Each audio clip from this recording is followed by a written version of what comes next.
Astronauts to the moon. Ignition sequence start. 3, 2, 1. Houston, we have a problem. Liftoff.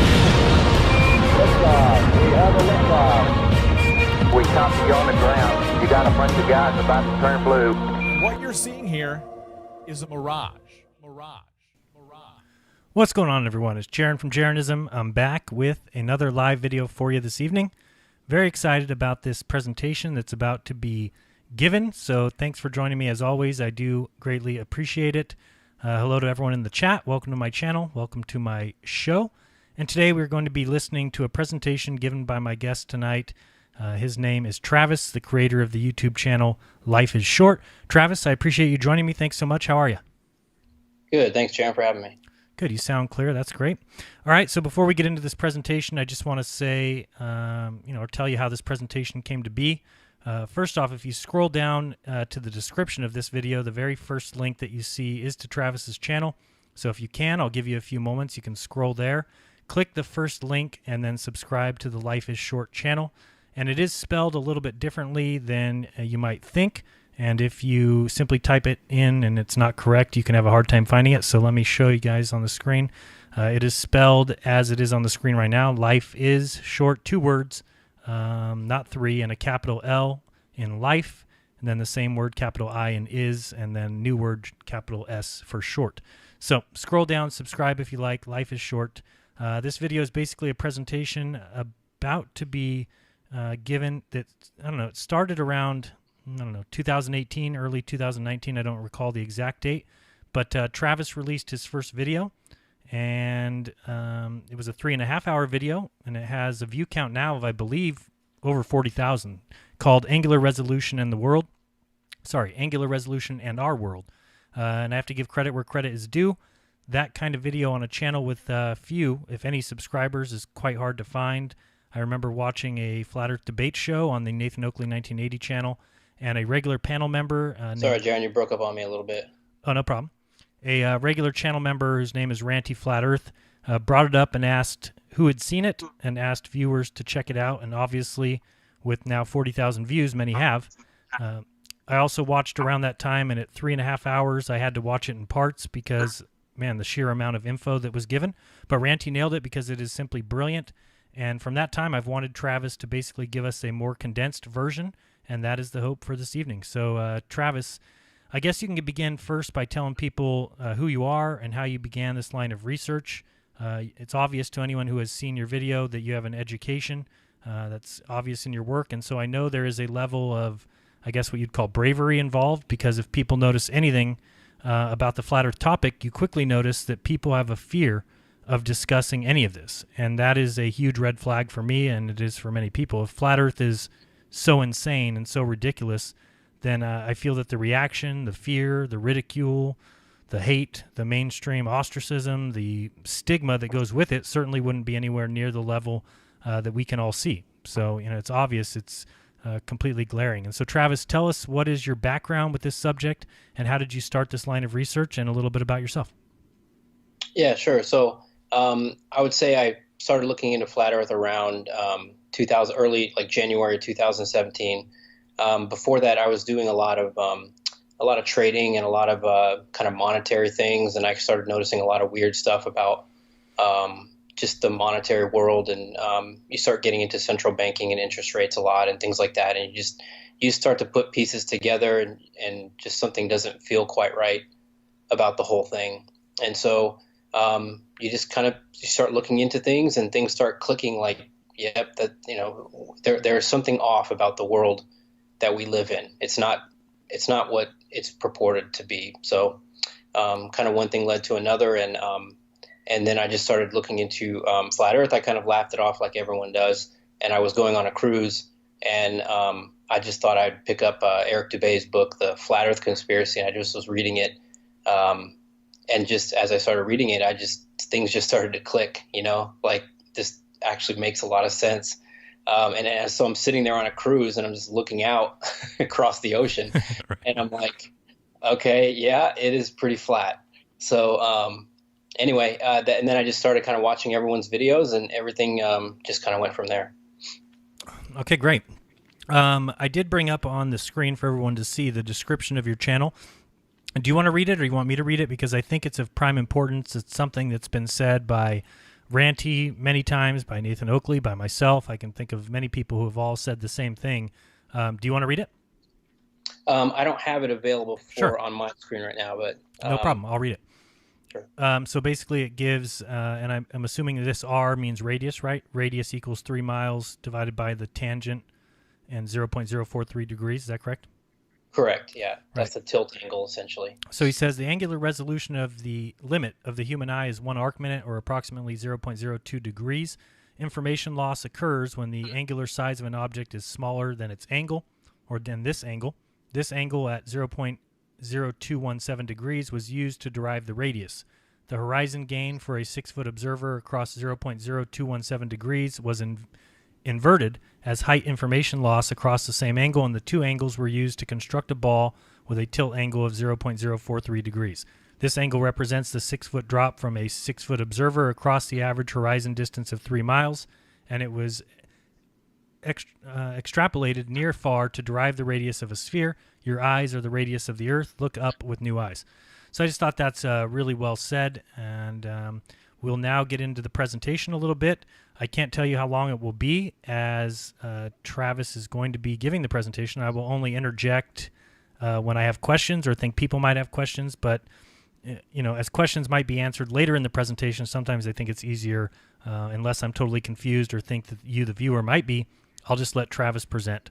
And if any super chats come in and they're relevant to the convo, I might read those, or at the very least, we'll read those at the end. So lots to take in here, but this is of prime importance. Many of us have been stating for a long time that the horizon is an optical effect, not a physical one, and so much of what we see is obviously optical, and everything contained in this conversation will help explain exactly where the ball comes from and how the orthographic or the side-on mathematical view ignores perspective and may in fact actually use perspective and angular resolution in constructing the so-called spherical world. So if you need to know how our eyes work, or how lenses work, or why and how things disappear bottom up, and to understand that we can't see forever, and how the vanishing point works, and how compression works, and how the Rayleigh criterion works, all that stuff and many other optical effects, then this is the presentation for you. So without further rambling by me, I turn it over now to Travis. So Travis, enlighten us, sir. The floor is all yours.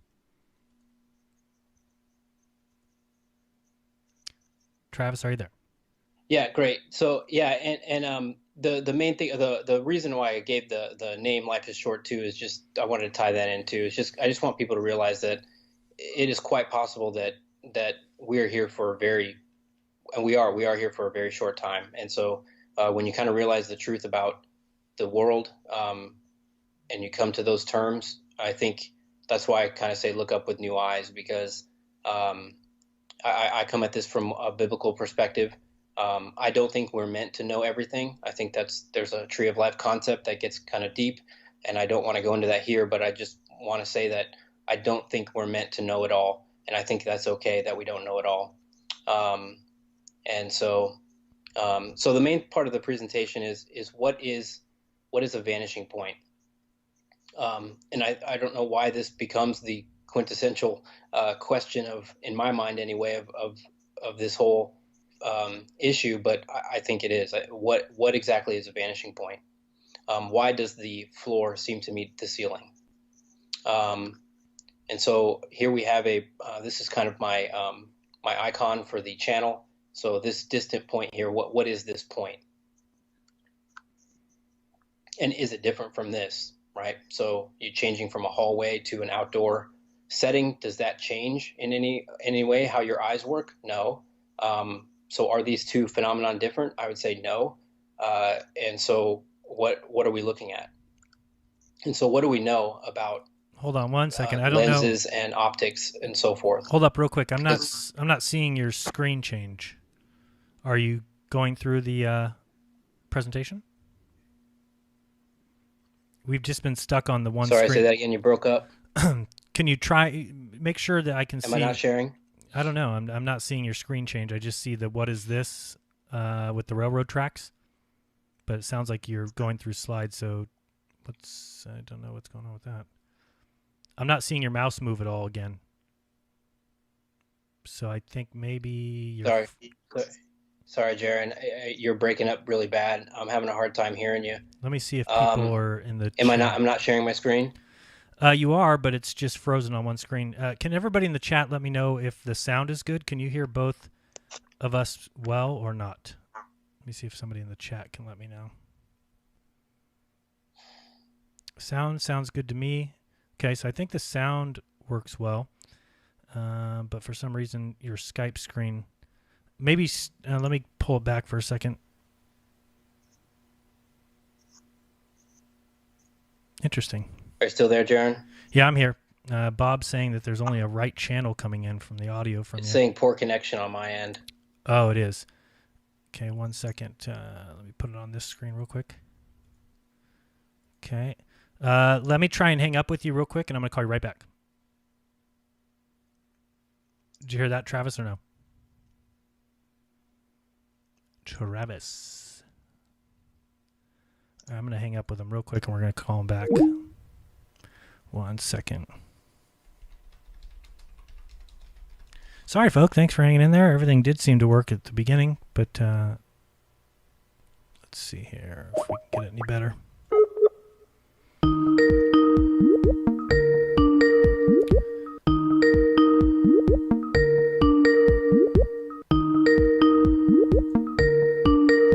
That's never a good sign.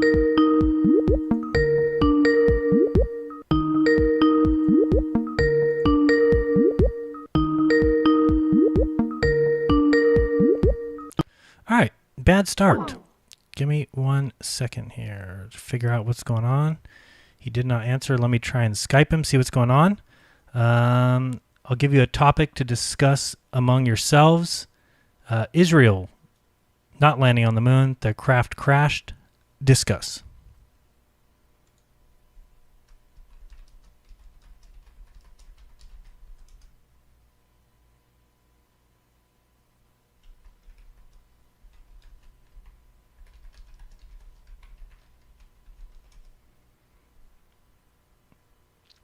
Interesting. Let's see here.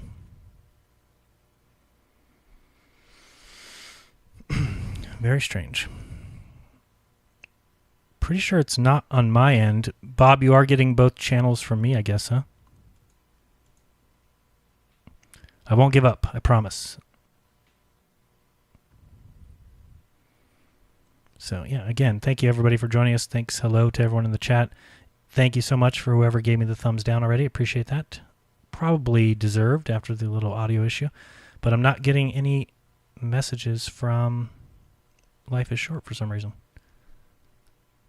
So give me a second to see what he's doing. Interesting. I don't even see the little circle that tells me that he sees my messages. Really weird. Possibly he's restarting his computer or something like that. I don't know. Yeah, so if everybody didn't see it earlier, I did do a video. I went live, spur of the moment, just to see the so-called landing on the moon from Israel. I called it Israel landing on the moon or something, #no. And that was very prophetic because they did not land on the moon. So, again, there can be so many reasons for this, and to try and ask me, well, Jaron, why do you think they did? It's anyone's guess why they wouldn't, but certainly seems like if there's any future moon missions, it will seem that much more impressive because Israel wasn't able to do it, so maybe they took one for the team.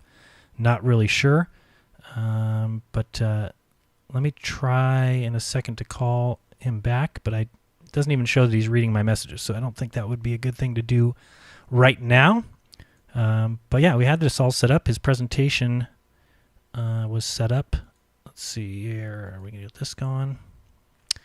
Don't know what's going on. We'll just wait for 1 second and see if he restarts his computer or what. But yeah, it should be a great presentation if people have seen. Oh, there he is.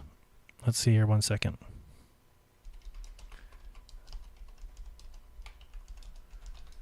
Really weird. It says missed call from LifeIs, but I didn't get a call.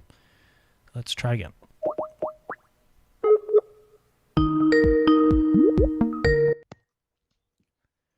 All right, you there? Yeah, sorry about that. No problem. How's this? Is this working now?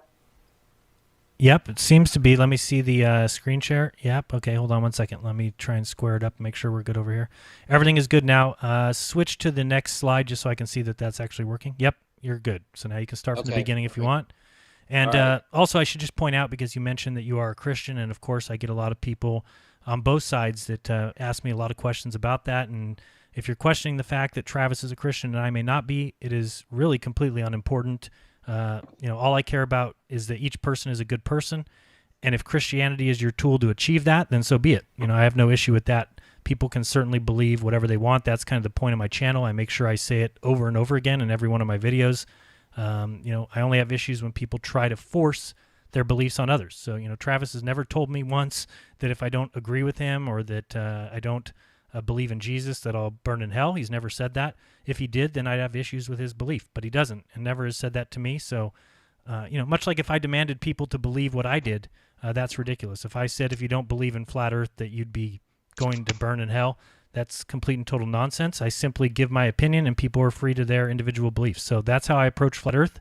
I try and introduce these concepts and explain them, and people are free to say, no, I disagree, or they can say, hey, this guy's saying some things that are interesting, but I would never force my belief on everyone or anyone. I just want them to have the opportunity to see that there is an alternative side. So go ahead, you can start from the beginning, and let's try it again. Okay, thanks, Jaron. Let me, I want to make sure my computer stays good to go for this thing. So, and we are on the railroad track slide, right? Yes, perfect. Okay, we're good. All right. Okay, there we go. Good. All right, good to go. All right. So I don't know how much you caught before. Did you catch when I was kind of the whole point of the thing was to kind of ask what the vanishing point was? Yep. Okay, perfect. And so then we went down to this slide to, is it different from this picture in a hallway? Right. We never saw this slide, so go ahead and start from here. Okay, good. So the point is we have these pictures of railroad tracks, and we have this vanishing point where we have all these purple lines kind of converging off into the distance.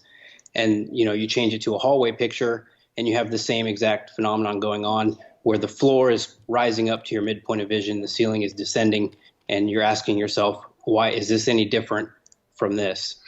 So the question is, what do we know?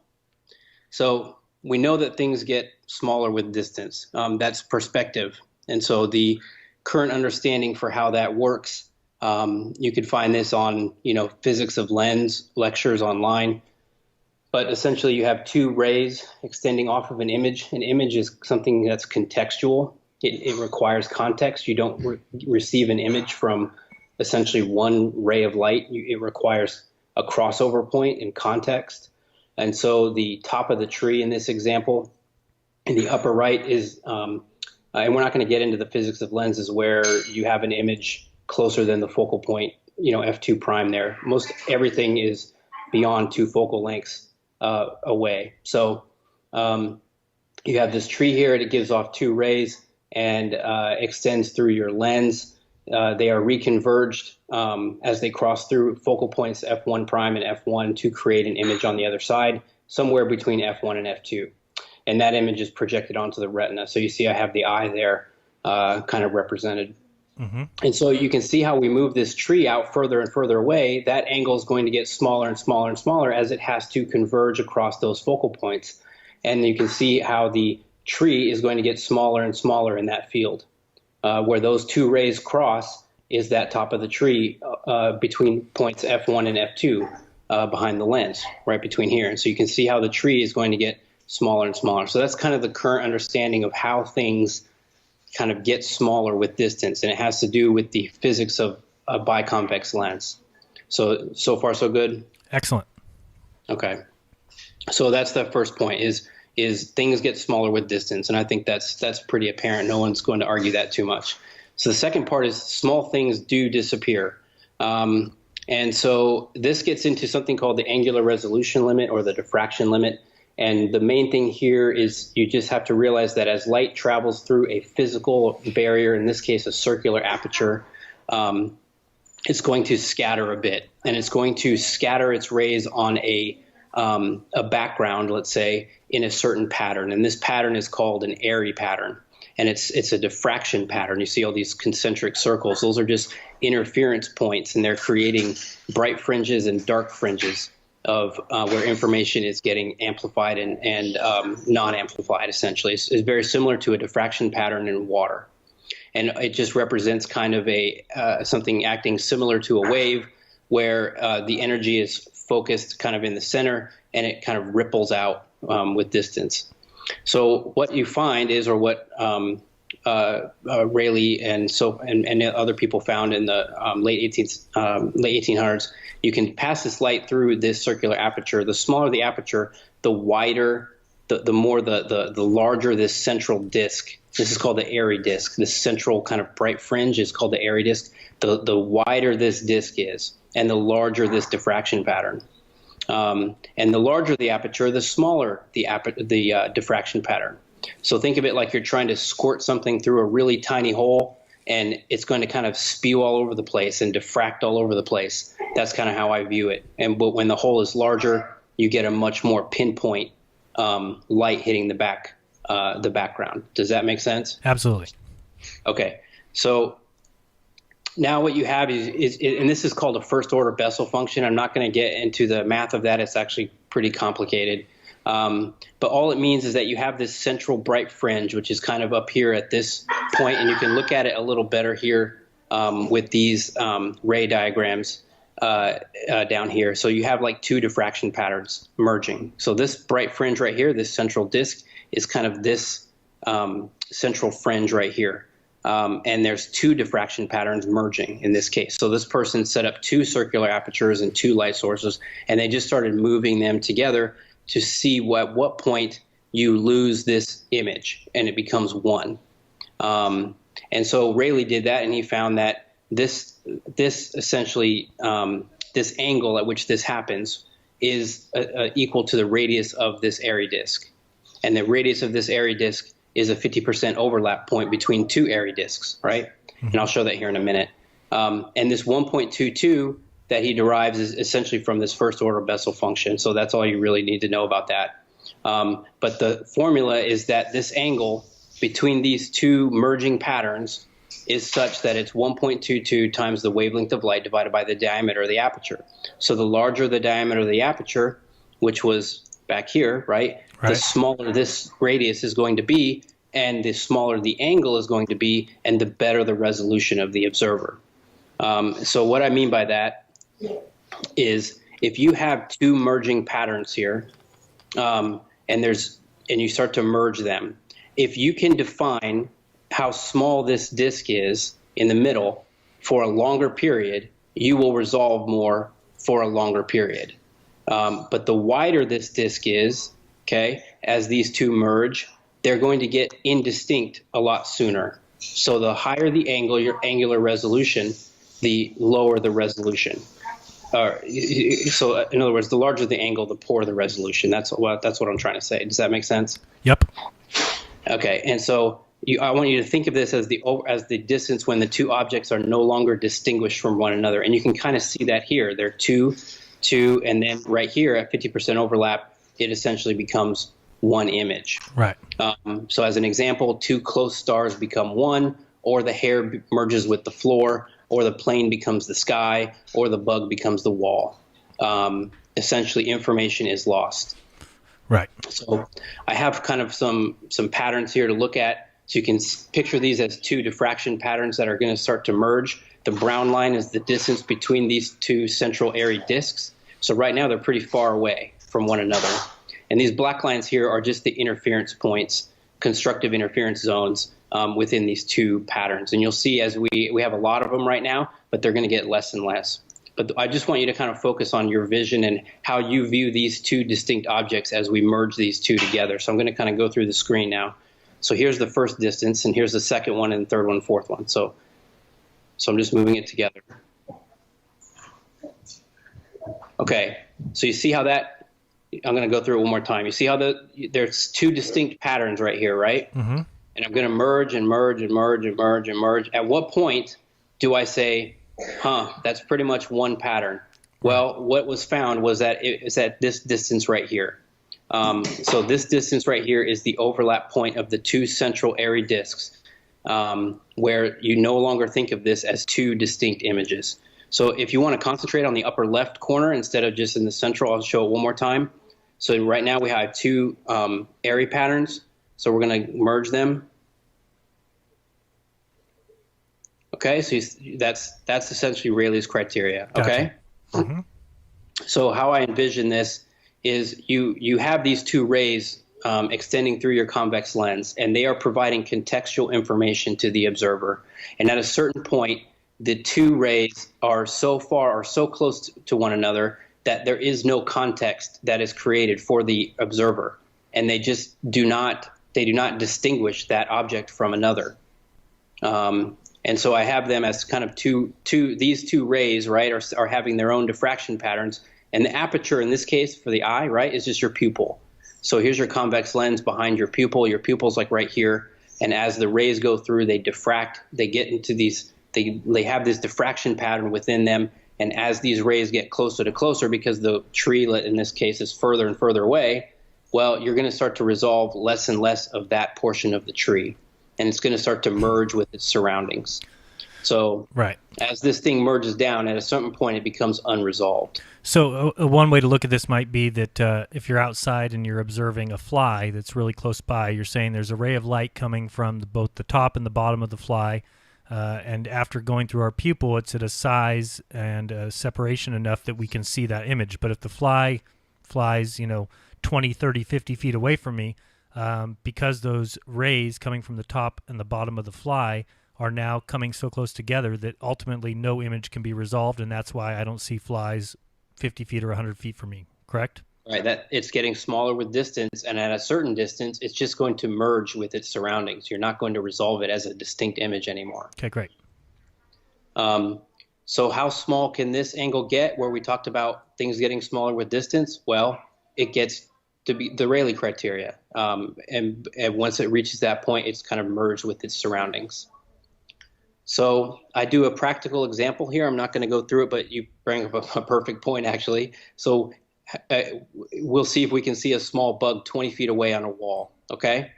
So you use the Rayleigh criteria up here, and you can determine what your resolution limit is approximately for the human eye in this case. So you'll see that the Rayleigh criteria is not quite perfectly accurate to what we actually see with, because you notice this angle, 0.00874, that's really good resolution, right?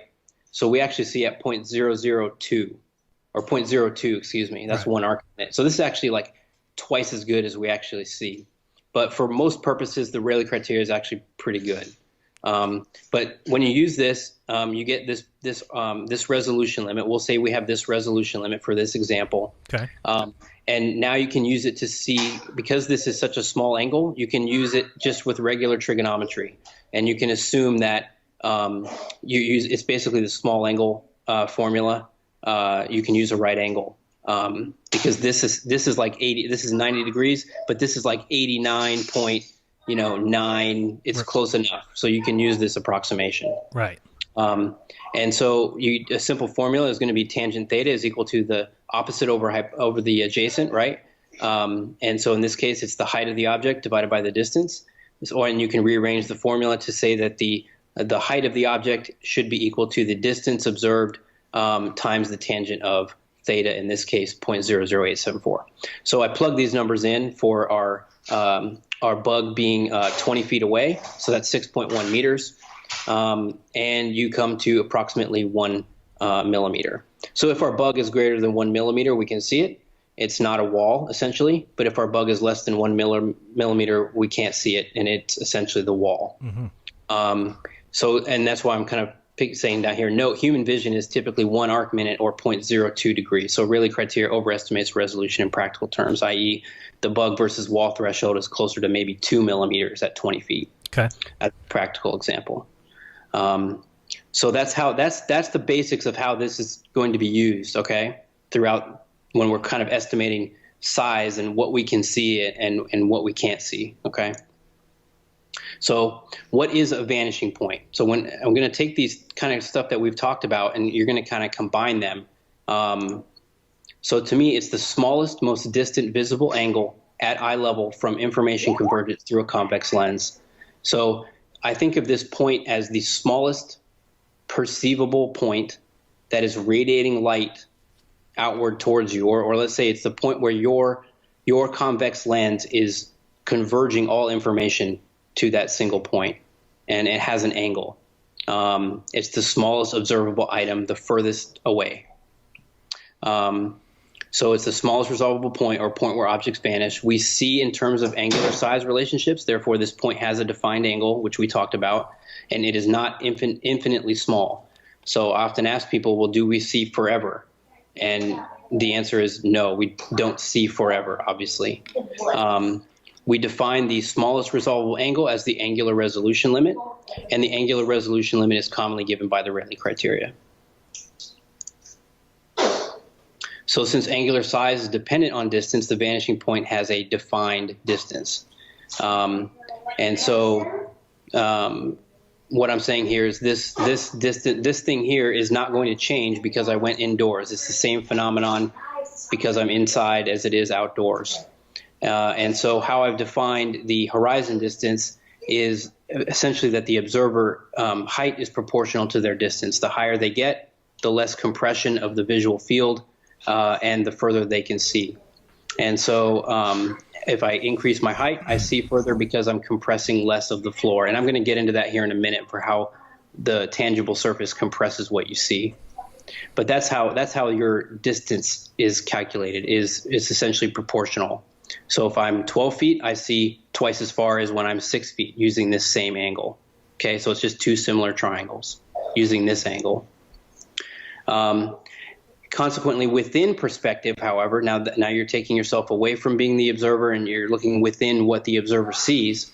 As an object moves away from you, it's going to get smaller, and that's going to be inversely proportional to the distance. In other words, something gets twice as far away, it's going to get twice as small.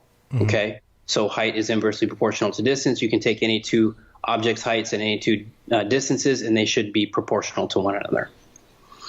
So I think in my first video, I did an example with a door. The door is a certain amount of angular size at a certain feet away. And if I double the distance away from that door, it's going to get half the size, double the distance, half the size. Right. So, okay. It's like the laws of halves and doubles as far as perspective goes. Okay. Yeah, exactly.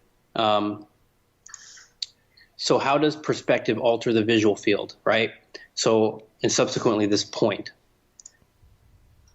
So the visual field is split due to the nature by which light is focused on a biconvex lens. So what is above the center of the convex lens is going to get focused as an inversion on the back of the lens, and what is above or what is below the center of the lens is going to get focused, above the lens, right? So if I go back to where was it? like this, for example, right? So when we see an image, it's always inverted on our retina. And camera sensors and our visual cortex and everything, they take this image and they upright it again so that we don't see things upside down. But that's how this image is actually imprinted on the surface of the sensor, okay? So anything above this purple line, right, is going to be rendered below the purple line. Anything below the purple line is going to be rendered above the purple line. Does that make sense? Mm-hmm. Okay. So again, whatever is above the center of the lens occupies the upper 50% of the image, and whatever is below the center of the lens occupies the lower 50% of an image. In other words, the vanishing point rises to your eye level, okay? So the vanishing point is essentially this non-refracted central point within the lens. The closer one is to the floor, for example, the more limited the angles with which one views the floor, yet it will still occupy 50% of the lower visual field. So does that make sense? Because I don't want to move on. No, it's really interesting and it actually makes a lot of sense. I guess where you might want to explain to people again is how you said that the image reverses, but which part of it falls below and above the central line there. So you might want to explain that again. Well, all it means is that the camera, or the brain in this case, has to take this image and upright it again. Mm-hmm. So that's done on the business end over here, right? We don't worry about that. But the optics of just the physics of a lens is such that we call this a real image, but this real image is an inverted image when it gets through this lens and is created on the other side. And that's just has to do with because these lenses, these focal points have to get, this is one point of information going through this focal point, and this is the other aspect of information going through the second focal point. When those two get crossed over is where this thing is rendered on the sensor. Gotcha. And it just so happens that the camera system or the brain has to take that information and flip it up the other way, but that doesn't mean that information can cross over from one field to another, okay? So does that make sense a little bit? Yep. It's important because what it means is that whatever is coming in below this purple line, essentially just think of it as it's always below the purple line.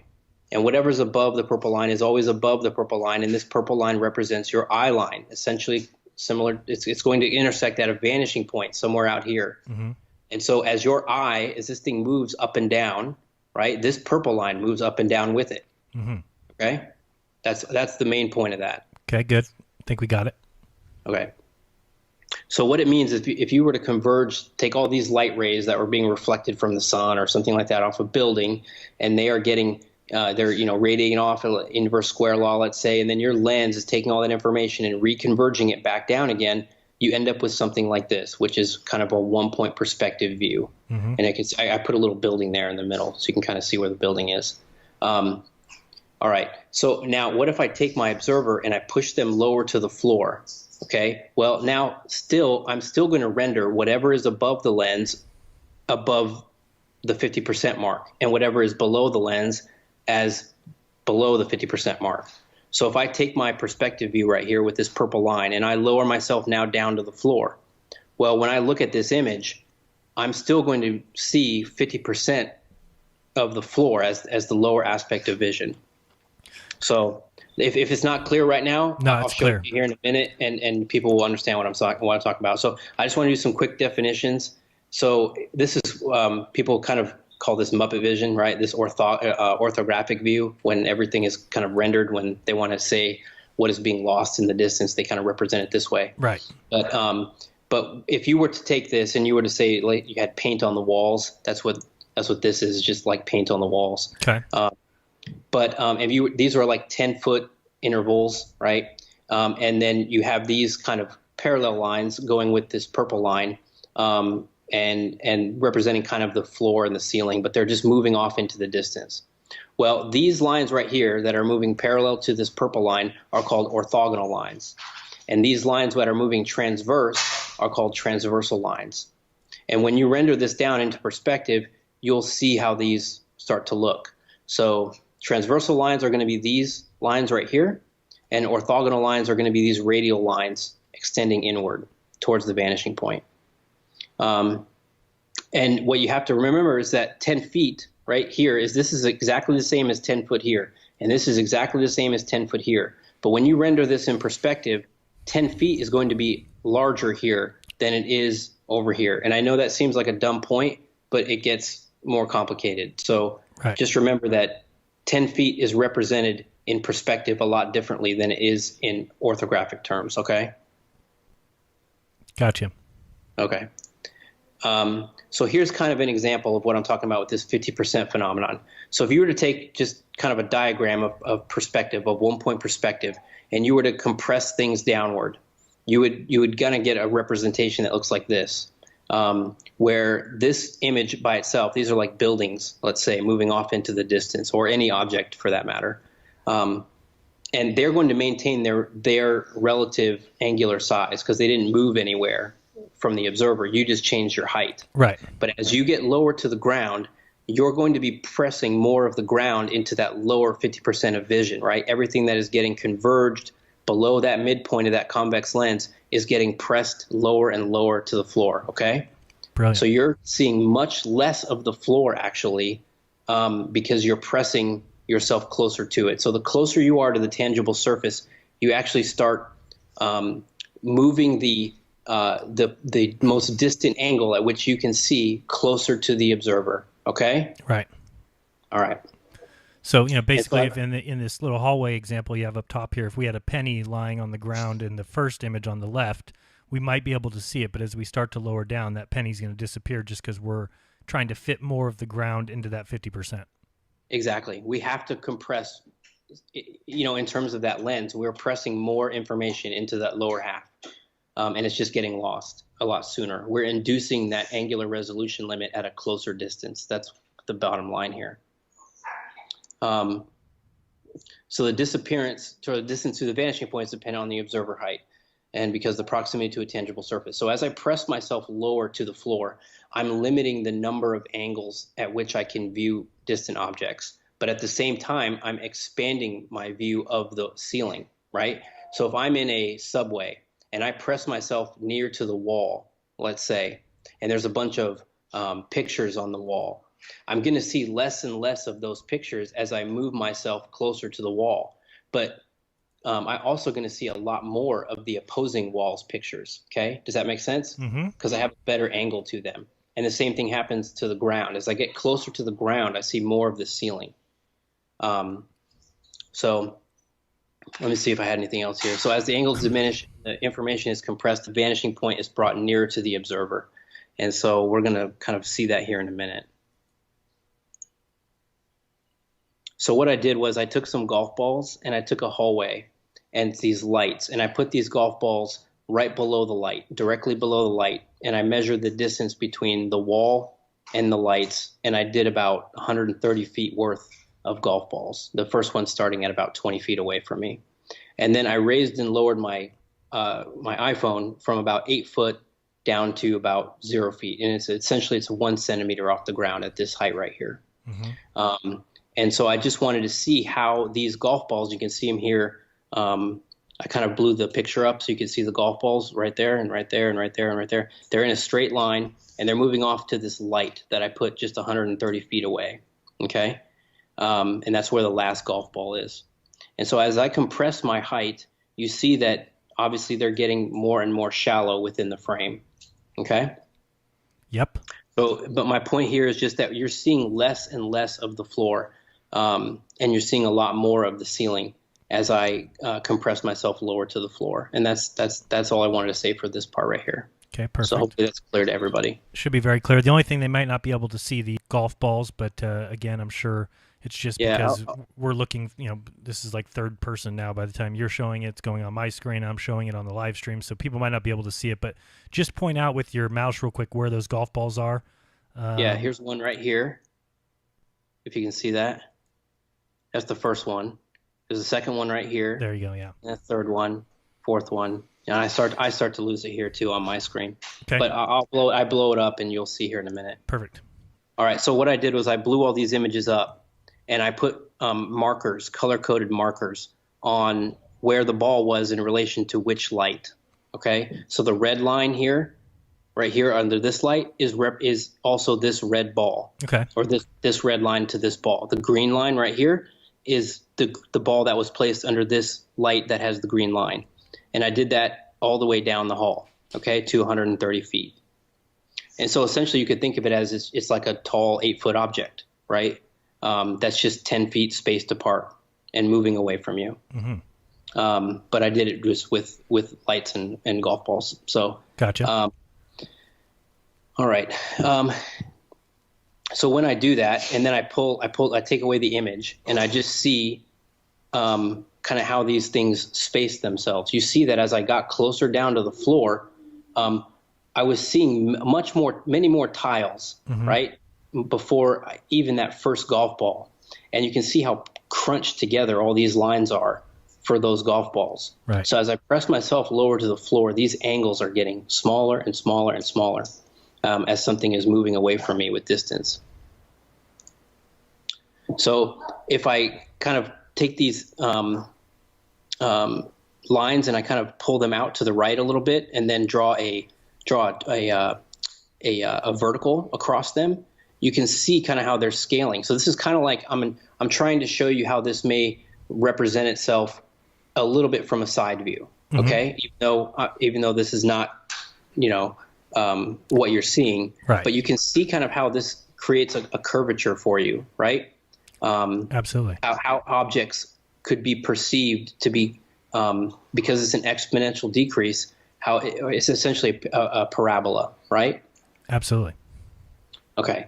And so I tried to kind of pull that out and say, okay, now this is the side view, right? So as I am towards the ceiling here, right? So that's 1 foot to the ceiling. I'm 7 feet to the floor, and I'm crunching all that information, along the ceiling. Mm-hmm. And as I get lower and lower down towards the floor, I'm pressing more and more of the floor against that lower half of vision. Okay. So again, it's just the distance to the tangible surface is dictating how information is compressing within a visual field. Okay. Wow, man, this tells me so much even when we start talking about going higher and higher and why we lose sight of stars. It's just crazy. Great information. Keep going. Yeah, sure. So don't worry about the wording up here too much. My main point with this, and I know it's busy, if people want to get kind of the details on this, just please watch the video. You may have to do it a couple times, I realize, but I'm just going to try to break this down. So Jaron, you mentioned the law of kind of having, right, mm-hmm. within perspective. And I didn't really realize that before until I kind of started playing with this hallway example. And so what you see is that if I'm at a 1 foot observer, I can actually see the tile markings here. And I saw the tile markings on all these images. I had to blow them up a little bit, but I could see how many tiles were within each picture. And so here I'm about 1.5 feet. Now the law of halves says I take whatever my purple line here is, and I divide this lower half of the image in two mm-hmm. by 50%. And whatever I see in this lower part of the image here, let's say everything below the 1x, below the red line, is my kind of starting point. And I just keep doubling the amount of information. Whatever's contained in here, I keep doubling it with every subsequent half. So if I take the purple line now to the red line and I half it, that's the orange line. Right. If I take the purple line to the orange line and half it, that's the yellow line. And I keep doing this. And that gives me a double compression each time I do that. So I'm seeing 1.5 feet right here. Then I'm seeing 3 feet. That's pressed into this small area. Then I'm pressing 6 feet into this area. Then I'm pressing 12 feet into this area, and so on and so forth. You're pressing more and more information within these lines mm-hmm. as you move away. Okay. So, and it works out. The math actually works out. So this is the 7 foot to the ceiling, 1 foot to the floor image, and I put it next to the 7 foot to the floor, 1 foot to the ceiling image. Okay, just as like a proof, or a right. Just to make sure that what I was seeing was the correct amount. And so you can use the number of tiles along the ceiling, and you can use the number of tiles along the floor, and you come to these numbers. And so at a 7 foot height, I'm seeing roughly 11 tiles. Then it goes to 22, and you can see because the green line and the So let's say the green line and that's 10 feet, I know, right? Because that's a 10-foot marking. So the green line to the yellow line is 10 feet. And I know then that this distance to this distance, I could see how that's roughly 22 feet, right? And this is roughly 44 feet. You can see the number of lines that are contained within that space. Right. And then 88 feet, and it goes on from there, okay? So that's all I'm saying with these kind of complicated pictures. But when you start summing these things, right, and you say, okay, well, how many lines do I get before I get to some crazy number? Right. And so we know that, again, if I'm using the smallest angle resolvable as theta, right? So I would say that if my height is 1 foot, then that's my observer height, that's O, and I'm dividing it by the tangent of theta, which is 0.02 degrees, and I'll come out with a certain distance. That distance is 2,865 feet. So I'm estimating that I should be able to resolve at least 2,865 feet, which is about a half mile away at a 1 foot observer height. Right. Okay. And so I started compressing these numbers down, and I just started with 1.5 feet right here, and then I went to 3 feet and 6 feet, and same thing with 11 feet, and to 22 to 44 to 88, and I just started summing that up. Right. As I went further and further away, I'm just summing all these numbers to get a total distance. Okay. And so what you find is that if the purple line is about 819x for it to match up with this resolution angle. Okay. So it doesn't come out to be a clean number where I wish it was like, oh, it turns out it's 1024x, and that matches perfectly with 1 arc minute of resolution. Right. Well, it's like 819x, but it actually works out for this particular phone under this particular circumstances for all these heights.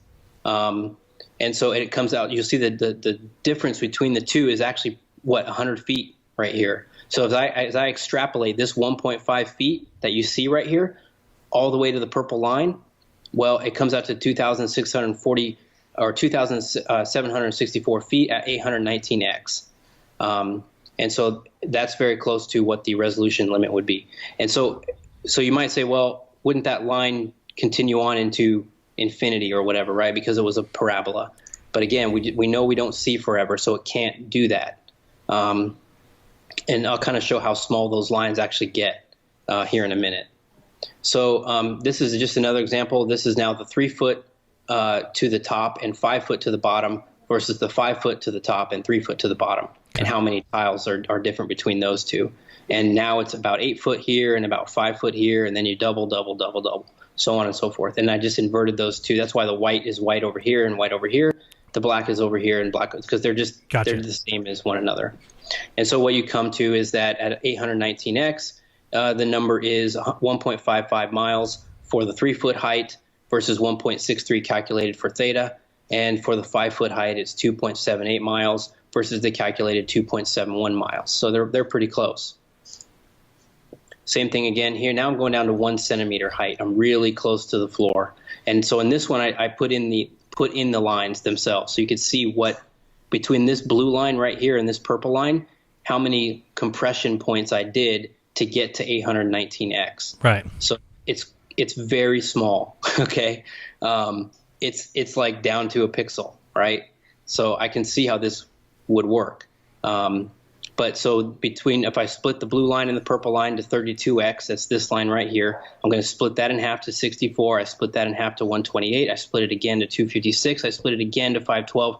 And then I don't quite get to split it one more time into 819x because I just kind of lose resolution at that point. It just becomes like a merged line. Right.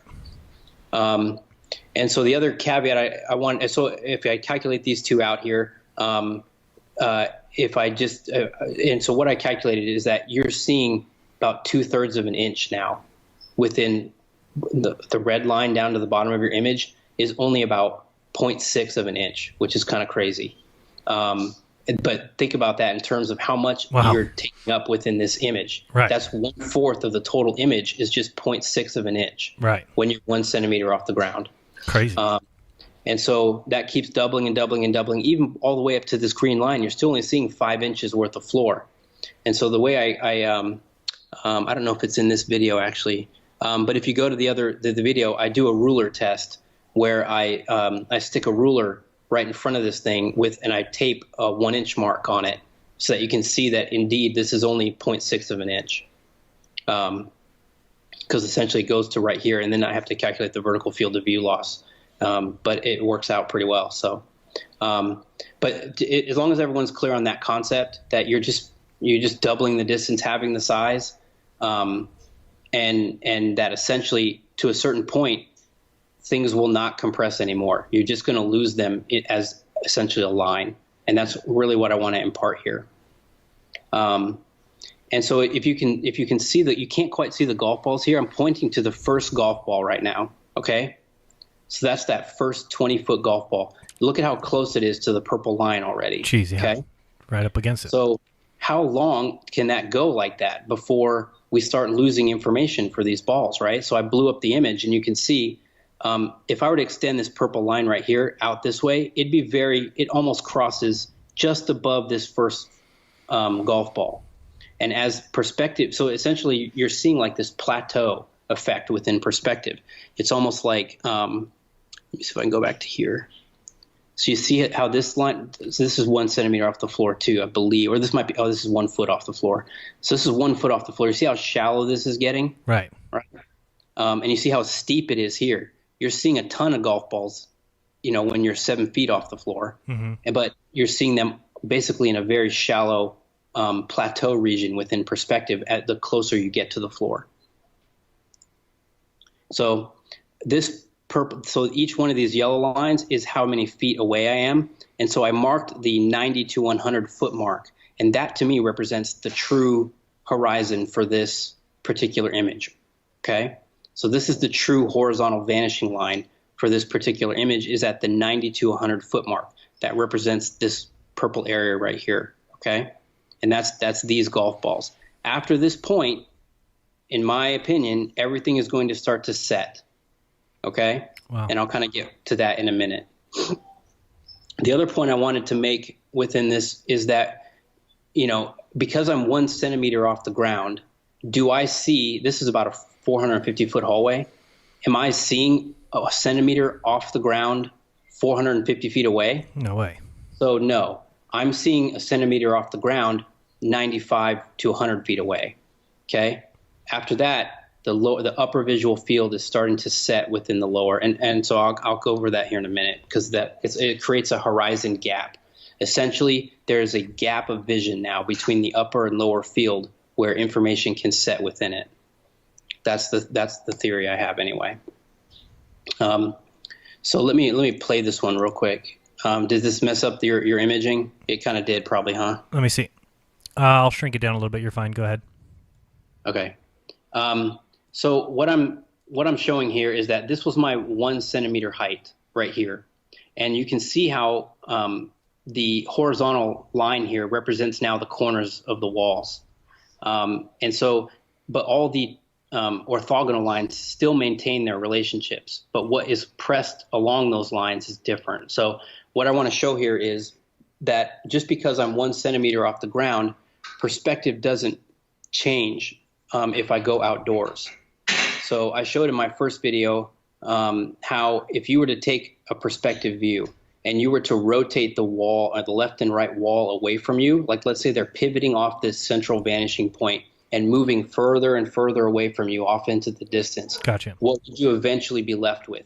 You would eventually be left with something like this. Right. In other words, if you had no tangible walls to view any object along, you would see somewhat of this image. Right. Now, the minute you put something within that visual field, like a bush or a ball or something like that, it's going to line up along these potential lines, okay, towards a central vanishing point, wherever that point is for your convex lens. But without that reference frame, you have essentially this kind of a view. Mm-hmm. So if I have now my 1 centimeter height, and let's say I blew away the walls and the ceiling of this particular building, and I'm still at 1 centimeter down on the ground, right, and I'm just left with this massive expanse of concrete extending off for miles. And if I so that it's kind of looks like something like that, gotcha. Right? Yep. And now let's say instead of this concrete floor, it's just a row of crops. So I'm really close to the crops, okay?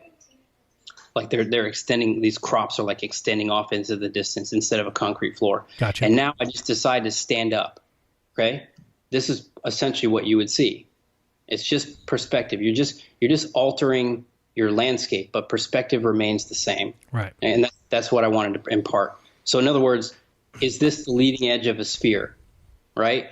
Right. No. No. It's like a hallway, right? But you remove the walls and the ceiling. Okay? Perfect. Yep. This is a data table. So I was hoping, there's a guy, BuzzDev. I don't know if you've seen some of his work. He does really good Blender work. Oh, yeah. So we've been talking a little bit about trying to figure out how to really map perspective within a 3D program, because it's not accurate how it's rendered for how we actually see the world, like in these exponential terms. So we're kind of working together. That's kind of my next thing. I think we talked about that, is what is the perspective formula, and that's a lot more complicated.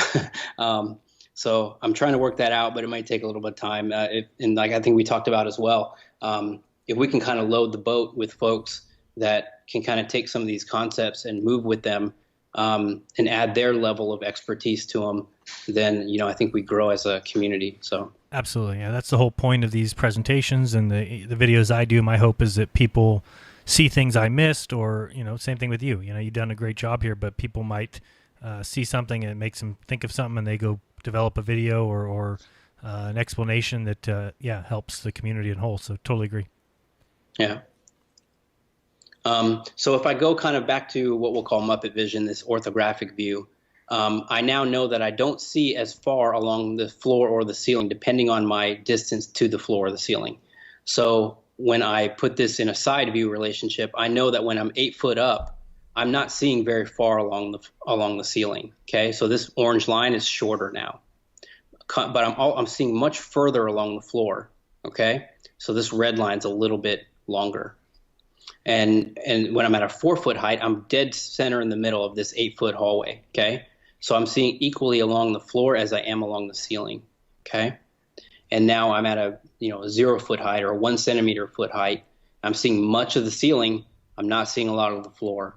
So when I rotate these things down within perspective, and you kind of start to see how you would render a 1 point perspective view, you see kind of how the balls would move away from you with distance. So that's just kind of what my point here is that there's somewhat of a gap, in my opinion, that occurs within your vision as you collapse these two down with a convex lens. Does that kind of make sense, just roughly conceptually? Yeah, absolutely.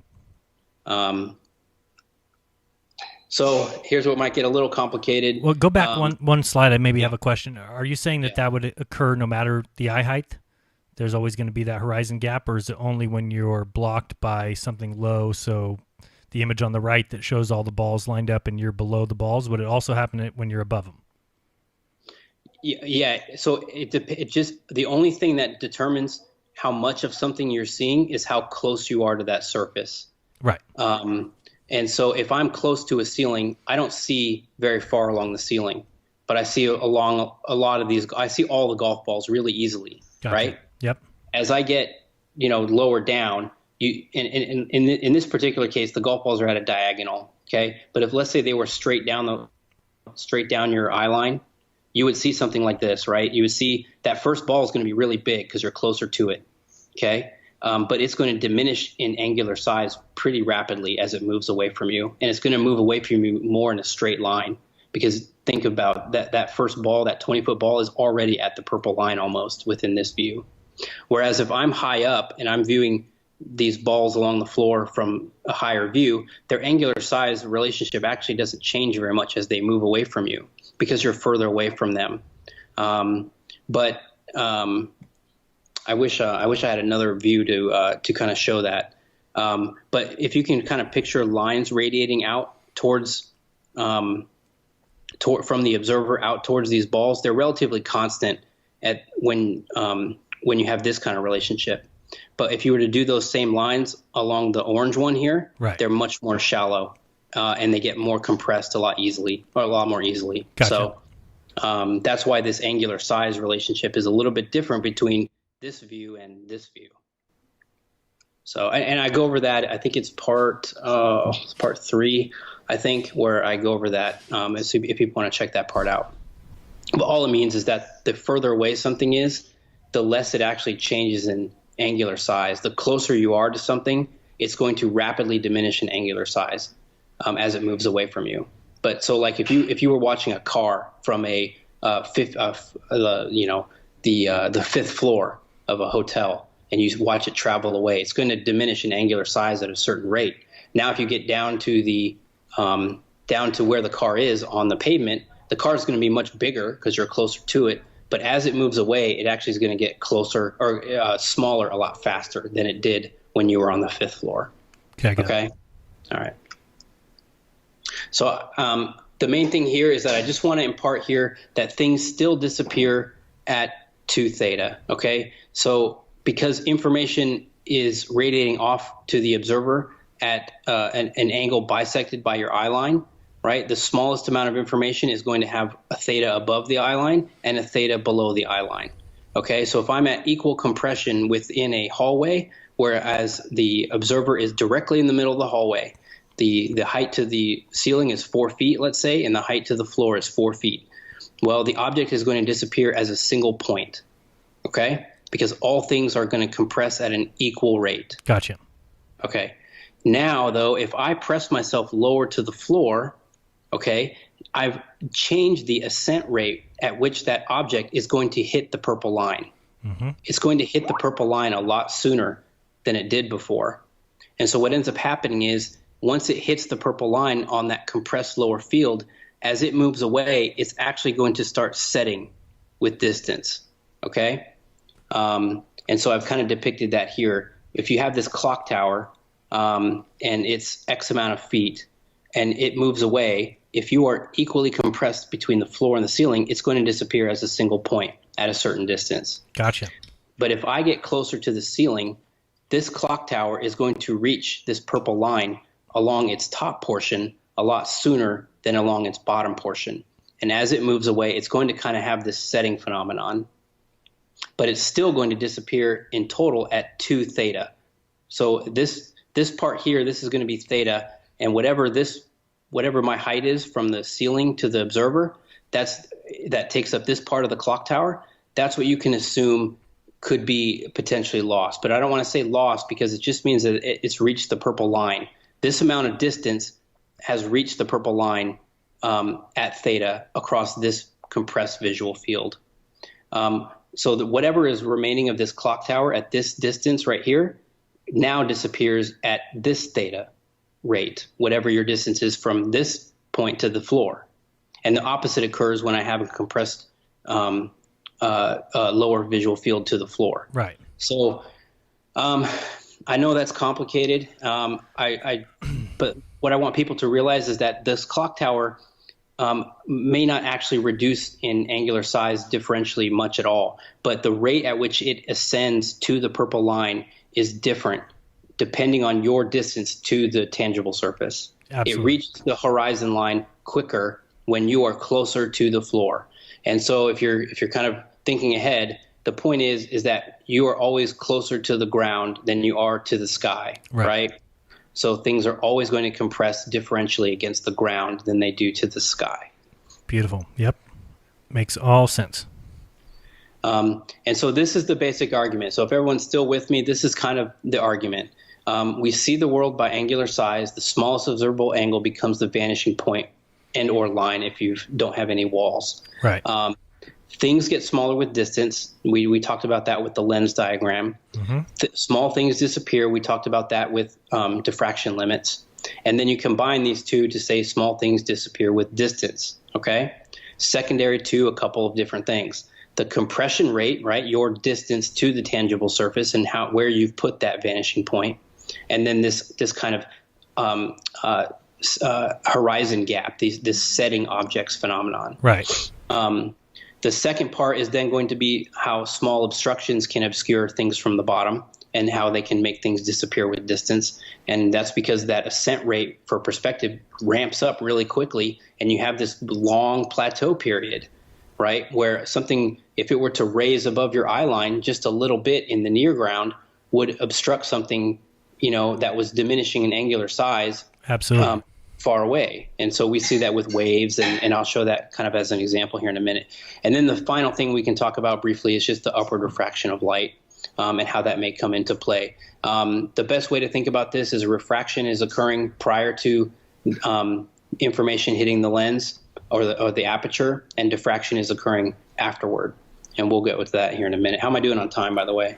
I'm not worried about time. I think this is really good information that people need to see and recognize. What you're describing here is exactly what people are seeing when they go out and they observe, say, buildings that are partially covered, the bottoms of them by water over long distances, or maybe they see, what looks like the horizon line at just 3 miles away.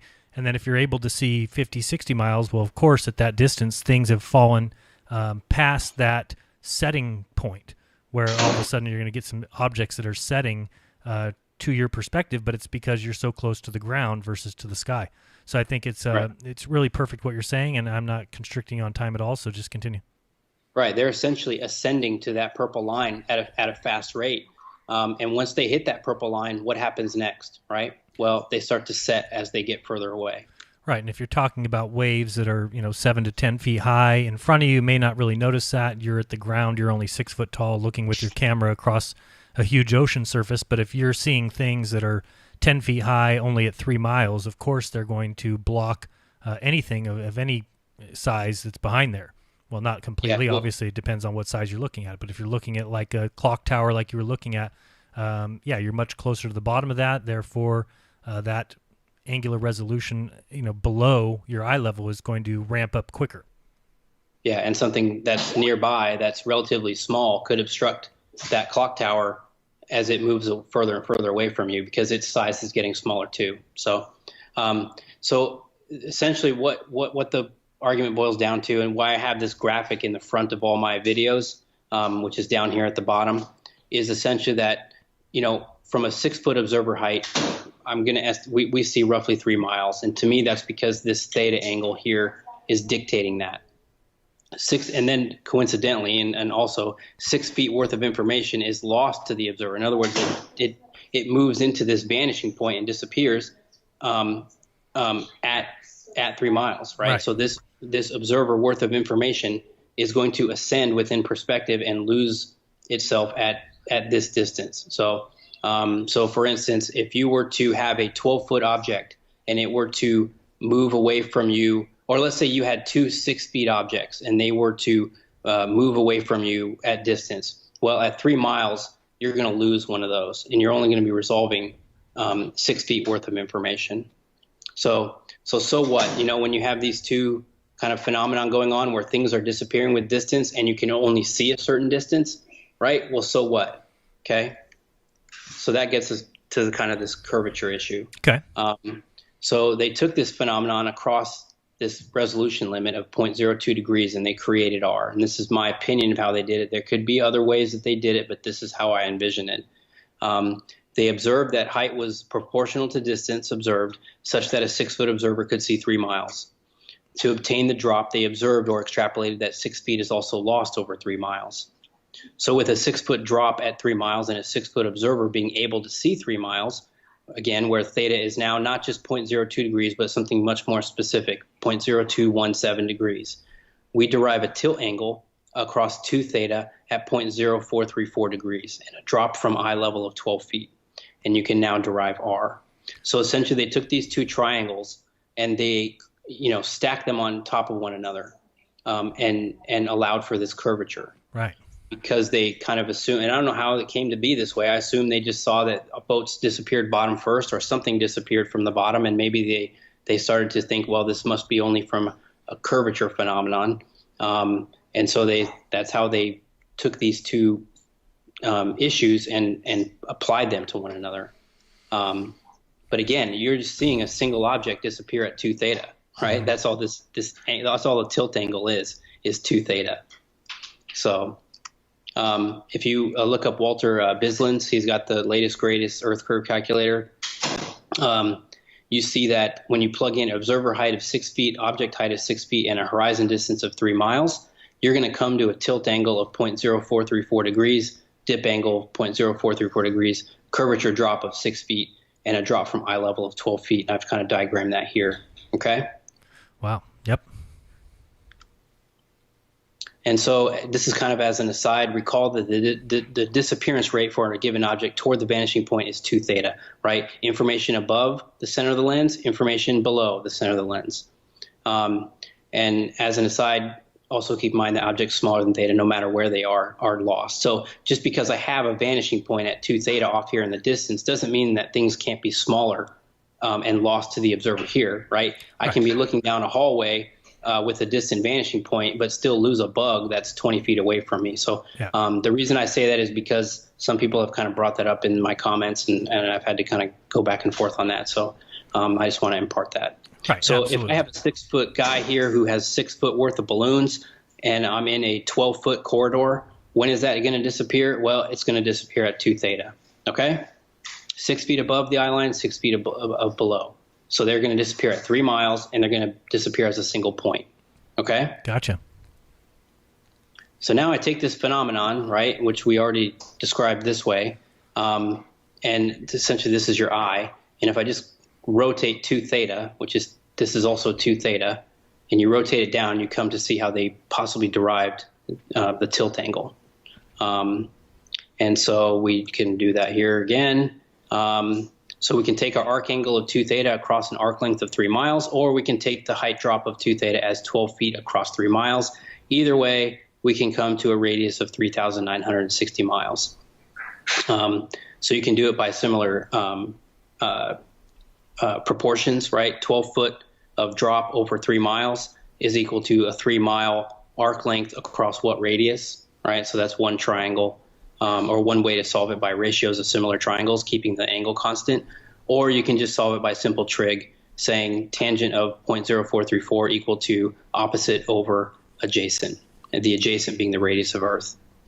And so that's how you get those numbers, and that's kind of how I think they used our eyeballs to derive a diffraction-limited drop rate, which to me is kind of the one that's not subject to different weather conditions, kind of like refraction can be and other issues can be. This is the one where it's not negotiable, really. Right.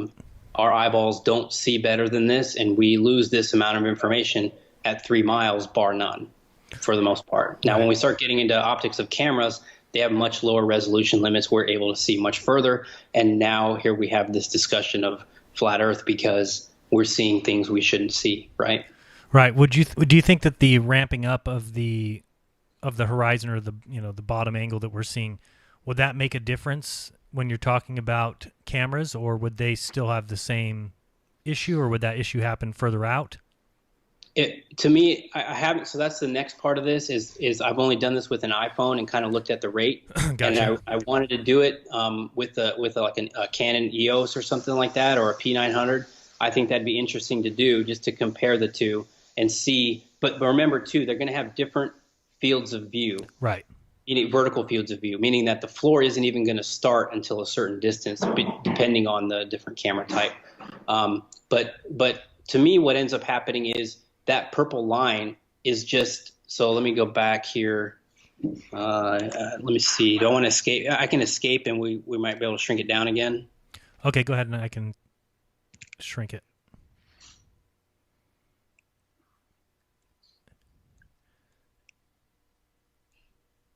Okay, I think I'm all right. good. Good. Yep. All right. So let's say, how I envision this works is that this purple line right here, or these black lines, right? I can just resolve smaller and smaller black lines. So instead of like 819x, let's say, I might be able to resolve 1024x with the next higher camera. Okay. And gotcha. Maybe I get to 1500x with the next higher camera, and so on and so forth. Okay. Gotcha. So I can see further with better apertures. That's how I envision that working. Okay. All right, so we got to here. So again, this is kind of just pulling out those triangles, and you end up with two different calculations. You end up with the height loss or drop, which is this formula here, h equals r minus r cosine theta, and that's from this well-known diagram you can get off the web. And then the horizon gain, how far you can see, is a second calculation, and that's equal to 1.22 times the a square root of the height in feet as far as is how far you can see in distance in miles. And I just showed, this is the Wikipedia page where it shows that that's what the formula is. Anyway, that's just kind of a gee whiz, I guess, point. The second part of this, I guess, is just 8 inches per mile squared and kind of how that works out. 8 inches per mile squared works out as a parabola. It doesn't really extrapolate back into a sphere if you just start plugging in numbers and distance. It seems to be very accurate to about 100 miles or so, and then it kind of starts to break down a little bit. But for the most part, none of us are seeing beyond 100 miles unless, you're kind of, Right. doing the infrared stuff or whatever. But most of us are seeing, although, that world distance photography, that was like 200 plus miles, right? So Yeah, usually those happen around sunset or sunrise when you get basically a silhouette of a mountaintop. It takes the sun being behind it, because I don't think any mountain at that distance can resolve itself. You're not going to see, for instance, Canigou, the mountain that can be seen from 175 miles. It wouldn't resolve in your eye. The only reason it does is because the sun gets behind it, creates a silhouette, and then we can see the silhouette compared to the background sky. So I think that's why some of those distance records are found. But you're right, you're not going to see further than 100 miles unless that happens. right, or unless you have the aperture that is allowing you to see those small angles at farther and farther distances. So Possibly, like yeah. a telescope or something like that has a huge aperture. And can gather all those wavelengths of light, and they're not getting diffracted, and image integrity isn't getting all jumbled up, So the 8 inches per mile squared issue, essentially what they do with this is they take this purple line and they kind of rock it across a horizon, right? So if you increase your observer height, you can see more of this this object down to its base. And if you lose your observer height, this purple line gets kind of rocked upwards. So essentially they take this curvature rate across a parabola, and they add in factors of observer height and object height. So easily, if you think about it, what they do is they just split it down the middle between, if you had if the object height and the observer height are about the same, you can just take 8 inches per mile squared and you can cut it in half, and that's essentially what the loss rate is going to be. But so leaving that just for the moment, again, this is kind of speculation as to just how we got to this point, in my opinion. And what I also wanted to impart here is that this is the other thing that kind of threw me. I'll show you the one thing that proved to me anyway that we lived on a flat plane. This is the second thing. So the second thing, the first thing I'll get to later. The second thing is that I saw this Earth curve calculator, okay? And I'd never seen this before. And then when I saw it, it just clicked that this is not right, okay?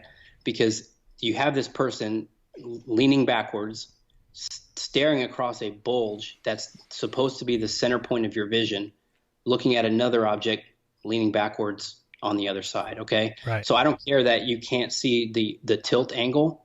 I'm just looking at this and saying that's not how vision works. This bulge here in the middle is not a physical bulge, right? That is always at my midpoint of vision.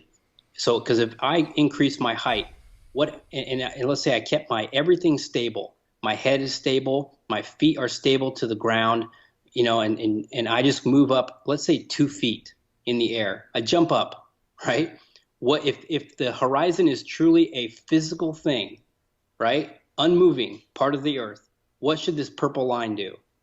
It should move up with me, right? As I jump up and down, okay? Right. It shouldn't rise to my eye level. That's why this whole issue of the horizon rising to your eye level is such a key thing, right? Because it tells you that the horizon is an optical phenomenon. Right. The horizon is not a physical bulge of earth that just happens to always be at the midpoint of vision, such that as I increase my height and I'm looking at this H1 target, this red arrow here, I have to bring my vision down in order to continually see it. It makes no sense to me, right? You don't bring your eye down to the ground continually as you move up in height. The ground rises to eye level. Does that make sense? Absolutely. So let's move back to the perspective a little bit. So what about this loss rate gives the appearance of curvature? And we kind of delved into this a little bit just by how perspective works, this ramping, you can see how this halving effect by itself could potentially lead to the false impression of a curve, right? These dual parabolas here. Oh, yeah, absolutely. So again, we talked about this earlier. The color-coded lines can be represented as just 8-foot objects, right? Because the ceiling to the floor is 8 feet. Right. And so this red line and this red line is 8 feet, and they all color-code back to that 130-foot part. So what I want to impart here is important. So perspective represents our linear world by coupling exponential height change with exponential distance change. So just because, so you see how this is moving kind of down as a curvature rate, as an exponential function, right? Mm-hmm. But what you're not really seeing is how the ground is compressing towards you exponentially as well, right? It's the same. Mm-hmm. So because that's how you get to this point where it's linear, such that you can double the distance in half the size of an object, because it's an exponential height issue and an exponential distance issue. And when you couple those two together, you get a linear relationship between the two, okay? So if you are to disregard one of those aspects, you would erroneously extrapolate a curved surface, okay? And so that's what I'm showing here. So if you were to take any double the distance phenomenon, like this guy he's a certain number of pixels, that's what I'm showing with the P here. And I move him he's 219 pixels, I move him down to 106 pixels, he goes half the size. Well, that occurs from 20 to 40 feet at 2x. And you just keep doing this, right? Double the distance, half the size. That's all you have to know for this part. But if you were to scale this orthographically in kind of in Muppet vision, right, from a side view, and you were to say to yourself, well, he's 1 mile, he's 2 miles, he's 3 miles, he's 4 miles. That's from 1 to 2 is the same as 2 to 3. It's the same distance, right? So it should scale this way, right? Right. And you were to map this out, and you were to just say, well, what's the height difference between these two guys in angular size? Well, you would erroneously extrapolate this curve phenomenon, right? Because you're plotting something as a semi-log function, right? You're only using one side linear and one side, exponential, logarithmic. So what you really need to plot this as is the log-log plot, right? So if you ever look at log paper, right, it's going to compress on both. A log-log paper is going to compress on both axes. Right? Semi-log paper is only going to compress on one axis exponentially, on the other axis linearly. So this is another way I think they might have erroneously extrapolated the curve, is not realizing that not only does this guy diminish in size exponentially in this way, but his distance also has to be compressed exponentially, okay? Because you have to maintain that linear relationship between the two. And when you do that, you realize it's a straight line. If you don't do that, you can erroneously extrapolate out a curve. Right. So I was just thinking about that the other day and kind of messing with this. Whatever you do to this side, if it's 1 over 1 squared, 1 over 2 squared, 1 over 3, whatever I do to this guy exponentially, I can't just do that linearly here. I have to square it as well. So this is 2 squared distance away. This is 3 squared distance away. This is 4 squared distance away. Okay?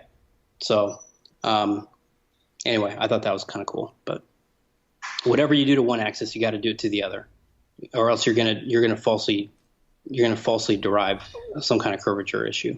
Because that's how this. I mean, just look at how perspective does this, right? Right.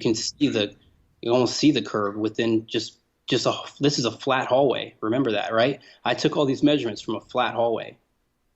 So, all right. So the other thing I just wanted to say here, and this is kind of cool, is that we talked about this earlier, is that much of the information that you're seeing is very little actual total distance. Right. So if 86% of the total horizon distance is contained within these 3 compression rates, which are just these 3 lines right here, which are all right there. That's 86% of your distance vision, okay? Wow. Is in those 3 lines, versus only 0.05% of the total horizon distance is 1/4 of the image, right? Or 1/2 of the lower field is taking up just 0.05% of your distance vision. Wow. So if we're seeing the ocean to a 3-mile distance, the horizon's at 3 miles, you're talking about the actual amount of ocean that you're seeing in that first 50% is tiny compared to the whole. Yep. So that's perfect. So thank you, Jaron. That was a great segue. So I don't think you knew that, but I was at the beach the other day, and I decided just to take a picture of. I was at a 6-foot observer height roughly, and so I took a picture when I saw a bunch of cresting waves out in the distance. All right, and so I tried to time it where I saw a cresting wave, and I just chose this one. So I blew this image up right here. You can see the little tiny white dot. I don't know if you can see it on your screen or not. Probably not. But it's this little white thing right here, and I just blew the image up. Can you see it when I have it blown up? I can. I'm not sure if the viewers can, but it's there. All right, there's a little white cresting wave that this arrow is pointing to. Okay, so how far is that cresting wave? All right. So you apply the same formula to this, right? So from a 6-foot observer height, I know from these hallway examples at least how much, and this is the same phone or same camera. So I know that within this visual field, I'm compressing, 9 feet worth of information, and it goes up from there, 18, 36, 72, 144, so on and so forth. So at what line does this cresting wave hit, right? Well, it occurs at 128x. 128x is about half mile away. Wow. Right? So this cresting wave up here, that right there is just a half mile away. And I still have 2.5 miles that are pressed between my pointer and the horizon line. Right. So you have to think about that. That's how perspective really works, right? Absolutely. So, yeah, well put. I think people clearly understand that.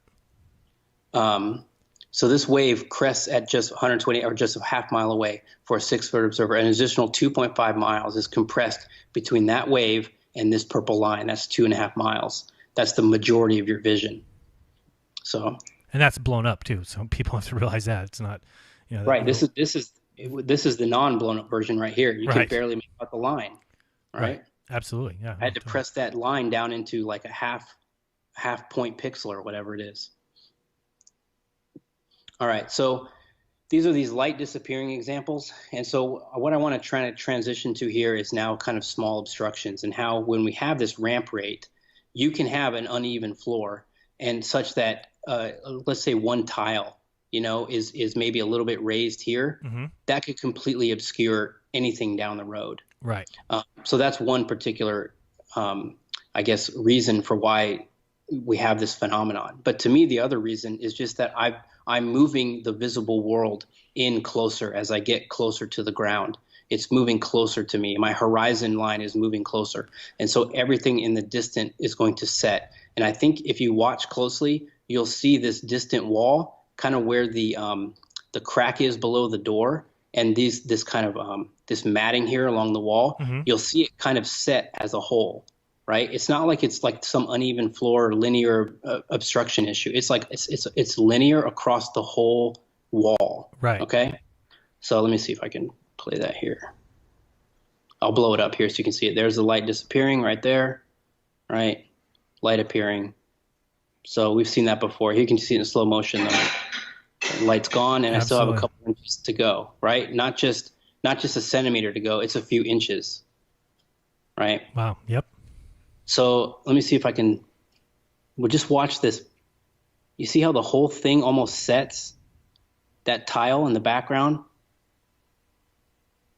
It's like you're talking about the entire baseboard, like the entire wall. Let me play it one more time and see if I can. But yeah, to me, the entire wall is like setting within the lower visual field. You see it, right? Like you're just seeing. Yep. It's a little blurry, but that to me is that phenomenon. So, which is why we're losing that light. And what are you using down there? Just a flashlight? Yeah, it's a pen light, basically. Okay. So it could be small obstructions in the foreground, but to me, I think it's an example of that lower floor horizon being brought closer to the observer. Sure. Yeah, but I mean, if you laid a blanket down on that floor, even if you press that blanket as tight as you could to the floor, I mean, you're going to lose that light even quicker.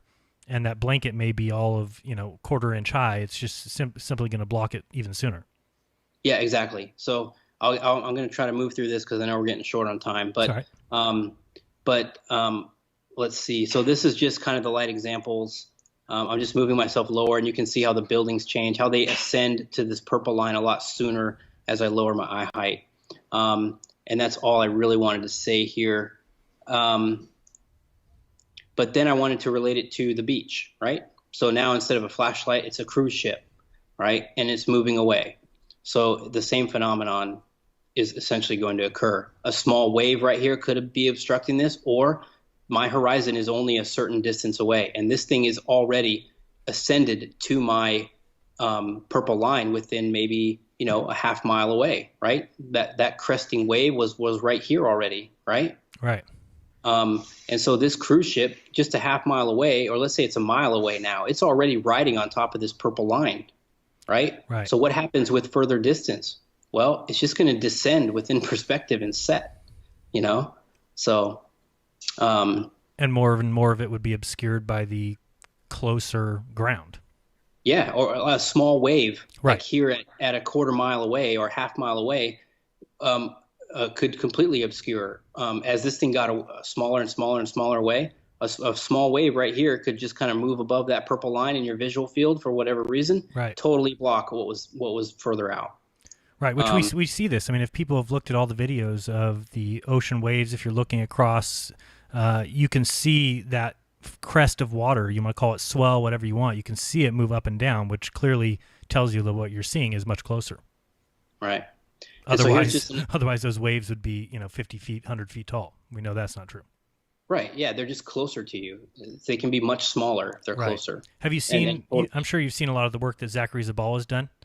I mean, good times for all, right? He's done some great work. Make sure you guys check out his channel because he's got some stuff he does in a warehouse where we can see exactly this, the ramping up of the floor when he's close to it, and then he's got a bunch of these little black boxes or canisters going down the whole way, and after a certain point, they start to drop behind the horizon line that's built basically as a result of the camera's height from the ground. Go ahead. Yeah, no, I think Zach deserves a lot of credit for that because I think, and I don't know where this diffraction issue kind of originated. I really don't. But I know that I think Nathan kind of got it from Zach, and I got it from Nathan. Right. And so, because I know Nathan was really pressing this, and I was like, man, what is he talking about? And I had to go look it up. And as I started to look into it, I was like, holy crap, this stuff is trippy stuff, Yeah, it's trippy because once you realize that the horizon is optical, which I totally think you've already proven here just already, and everything that I've researched and seen has shown that to be the case. If that's true, then the fact that our eye can only resolve things at the exact rate that matches this so-called sphere that we're said to live on it's actually simply impossible. I mean, it's impossible. There's no way that just matches up. So, and I've been asking people forever to try and prove to me that the horizon line is anything other than optical. I have not seen anybody provide any kind of evidence for that. I mean, if it was true, I've talked to people before and said, if you're on the moon, just as an example, let's say that there's a small sphere in the sky called the moon that you can go to. And I've said, what would happen with railroad tracks on the moon? Would they not reach a point, but would instead reach the horizon and kind of fall behind it? No, the answer is railroad tracks on the moon would do the exact same thing they do on Earth, which is it's an optical effect. They meet at that horizon point, at the vanishing point, right? So that right there tells me that it's an optical effect. This isn't a physical effect. The railroad tracks don't get to the edge of the sphere, and it just so happens to be the place where they become a vanishing point and disappear. Right. It's ridiculous. It just so happens to be the point where they also converge left to right. Right. Yeah. yeah, it's just simply impossible. So, and this is great while you're giving this presentation, and I still think people miss this point because it's probably one of the biggest points in this debate. So, yeah, please continue. Yeah, I think when they say when we say perspective is not factored into the calculator, people get all up in arms about it. But the problem is that perspective, this horizon, this center point here is just the center of my convex lens, Right. It allows the floor to meet the ceiling at a certain point. And so if you're saying that this is now Earth curve, well, we have a problem. We have a disagreement of what's going on.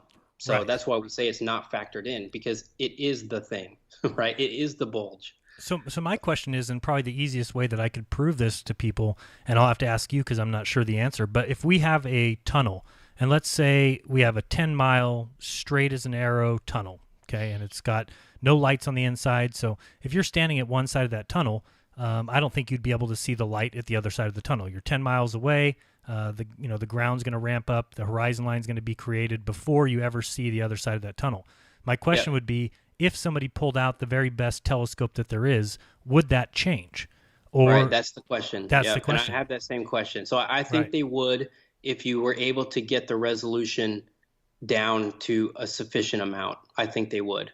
The calculation, I guess I could do that. I don't have my phone with me right now. I have to do the calculation, but you could just do it by whatever that angle. So let's say the light is you'd have to determine whatever the light size would be, the radius of the light. Right. And then, but again, there's other issues. So here's another just caveat to this. There's other issues just besides Rayleigh criteria that allow something to be resolved. There's also focal distance issues. There's brightness of the field. There's a lot of different things that are different. There's different calculations for resolution. So when people say, oh, it's just the wavelength of light divided by the diameter of the aperture, that's not necessarily true. There are other issues that go into whether or not we can resolve something. So okay, gotcha. That's something agree, that's something we can work on. If we make a couple examples, maybe I'll make a video about it, because I think that's hugely telling. People tend to think that when they say, well, on a flat Earth, wouldn't we be able to see forever? Wouldn't I be able to take this telescope and see the sun on the other side of the Earth? And really, I don't think you'd be able to take a telescope and see a light on the other side of a tunnel. So, I mean, when we're talking about 10 miles, let alone when we're talking about a sun that's some, 8 to 10,000 miles away. But go ahead and continue. We'll do that separately. Yeah, no, we're diffraction limited. And so they'll say, like, well, I can see a star. How come I can see a star that's 80 trillion miles away? Right. And you're like, well, because you're not seeing 80 trillion miles away. The star isn't that far. So hate to break it to you, but that's... Unless you make the stars super gigantic and super far, and it just gets into nonsense after that. But go ahead, this stuff's great. So here I have this Walmart example again. So again, I just got really close to the floor, and you can see now how the floor is essentially my lower 50% of vision, and how it kind of widened out. This red line is kind of where the corners of the floor are, right? And how they've already approximated this purple line just by lowering my height. Right. So if I were to remove these obstructions, right, and let's say this Walmart was now wiped out by a tornado and it just left the sky, right, I would still be at my height, right, and doing this. We already did this, so I'm not going to do it quite again. But now if I replace the floor with crops and I just stand up, this is what I see, right? So the same phenomenon where the flashlight disappeared in this example, the boat disappeared in this example, now I got a tractor in this example, whatever it is, they all are going to disappear at a certain point over this horizon. Which proves, concretely really that we're talking about an optical effect. It's the way we see, and it works in every issue. It's not just an outdoor issue. It's just simply when we're inside or in a hallway, we've got walls and things to contain that view. But you're right, you can just wipe them away or picture them being unfolded backwards, and you're going to end up with what you see here, a horizon line. Right. So see how vision does this. So I'm comparing the walls to this red line right here. Right. This is the orthogonal line along which I've scaled this particular image. So this is like at 2 feet high, 2 feet high. Now I go down to 1 foot. See what happens to the red line, right? It gets it starts to approximate this purple line. Now I'm going to go down to 1 centimeter or a couple, like an inch or whatever it is off the ground. Right. Now the red line is essentially, because it's just how our vision works. As I get closer to the tangible surface, it's taking up more of the field. These lateral obstructions they're not as much of an issue anymore. If I were to remove these walls and just stand up, again, I see a horizontal vanishing line still. I have no walls to compress my vision inward. And so I see something like this, right? I see something like this. So you don't have walls pressing your vanishing point inward. In this case, you have the crop lines. So my blue lines are off a little bit in this photo. Let me see if I can fix it. But you have these crop lines, which are kind of showing you your orthogonal lines, these potential lines. Mm-hmm. So if I were to put a building now, instead of building down, right, it would press along wherever that building ended up being. Let's say it would, be right here. Then these crop lines would now just be within a building, right? I remove the walls and now I blow the building away. And now I'm left with more and more crop lines, and it just extends out to a horizontal vanishing line. Anyway, does that make sense? Absolutely. Yep, I get it. It's just how our vision works. We don't have tangible surfaces compressing information. We're going to extend it out to a horizontal vanishing line. So here's the small obstruction example. So I'm only going to do a couple of these, and then refraction. Then we'll finish up. Okay. So we talked about how this ramps up quickly. So this is this ramping up phenomenon, this red line, right? It ramps up quickly, and then we have this long plateau period before we may even see where the distant object is. So in this case, they don't have golf balls in Keynote, so I had to use a baseball. But this red line is this kind of ramping, and this purple line is now my plateau period, okay? So red line is still ramping, and then I have this plateau period within perspective. Gotcha. And now if I were to have a small obstruction, say this size right here, this little blue triangle, how big does that have to be to completely obstruct this ball at 130 feet away? Right. All right? So I'm assuming now, I have to assume that I've lost some information of this golf ball due to diffraction. In other words, this has set a certain amount because it's greater than 95 feet away. I determined that my horizon distance at this particular height, which is 1 centimeter, was 95 feet away. Okay? Right. And the way we did that was that calculation earlier. All right. So assuming that I'm now looking at something beyond 95 feet away, 130 feet, it's going to have set a certain amount. And the amount that it's going to set is 0.55 inches worth of information. And the way you calculate that is just you take your distance to the object and you multiply it by the resolution limit, and you're going to get a loss rate. Okay? Beautiful. So this is the loss rate. I now subtract this loss that I think this golf ball has set a little bit within the field to get what the remaining amount of golf ball is above the purple line that I should be able to see. And so I come out to 1.13 inches. So let's just say that that's what I'm looking at, 1.13 inches worth of golf ball because I've lost a little bit of it. And if that doesn't make sense to you, just disregard that altogether, and you can just use 1.68 inches. It doesn't matter. But that's how I calculate this out. So you can use similar triangles here. So because I know this angle is the same between this half of the golf ball and this purple triangle or this blue triangle, right? It's all within the same yellow angle, right? So I can just use similar triangles to see whatever the height of this obstruction needs to be to completely obscure all of this information within this yellow triangle. Does that make sense? Yep. Okay, so you just use ratios. So for this particular case, I use 1.13 inches because I assumed 0.55 inches is lost from diffraction.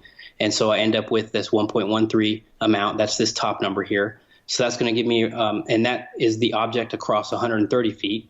And it's going to equal X amount of the triangle across 30 feet.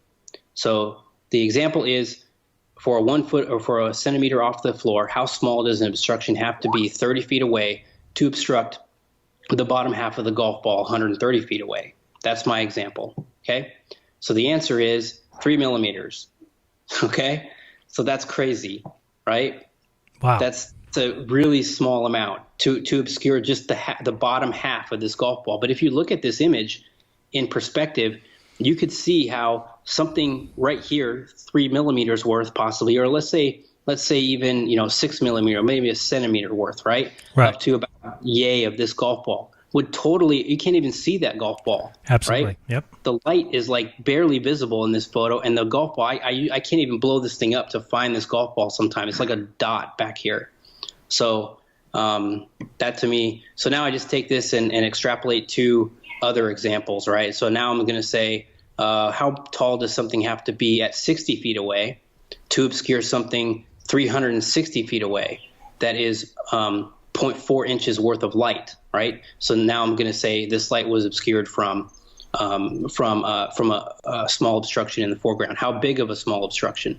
Well, if you do this by similar triangles, assuming that you're on this plateau region within perspective, it's very small, right? Because things get really tiny at 360 feet away.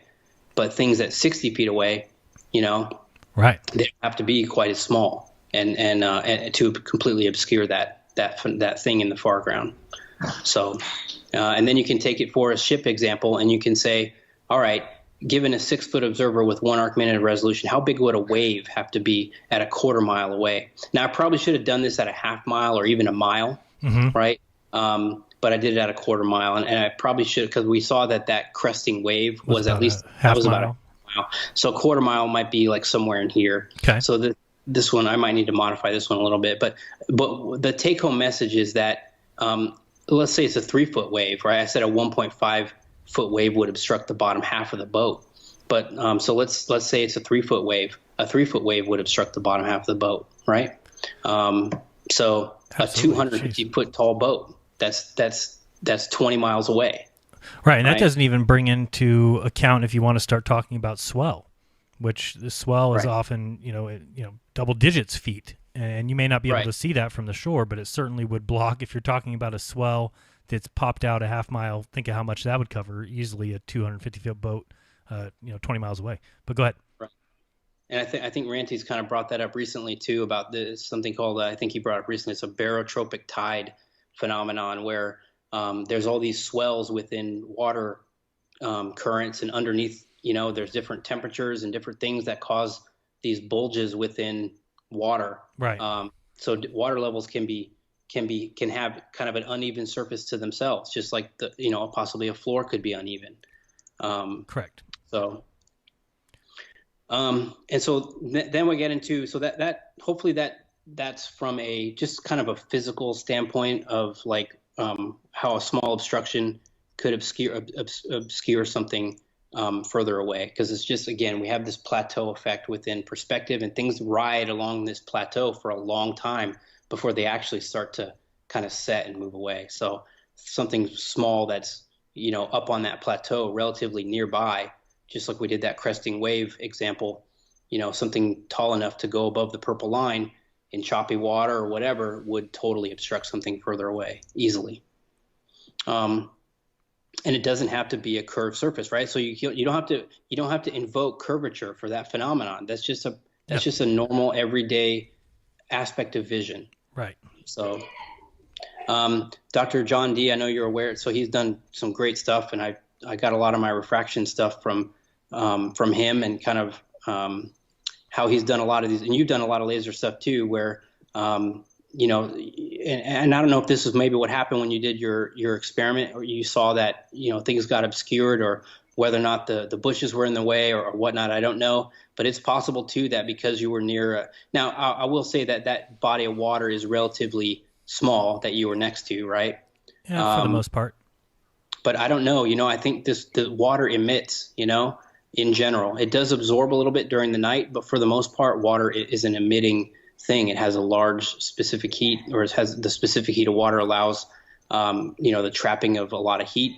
And as there's a great, if you go to the Metabunk 7/6R discussion, there's a lot of contradictions in there, but everyone, the site that the source that they cited essentially says, oh yeah, well, water emits during the day. It actually makes the air above the water a little less dense. And you're like, what? Oh, wait, boy. back up. You can't be admitting that, right? Because Right. you just blew the whole argument out of the water, so to speak. So anyway, the point is, I think for the most part, upward refraction is the standard.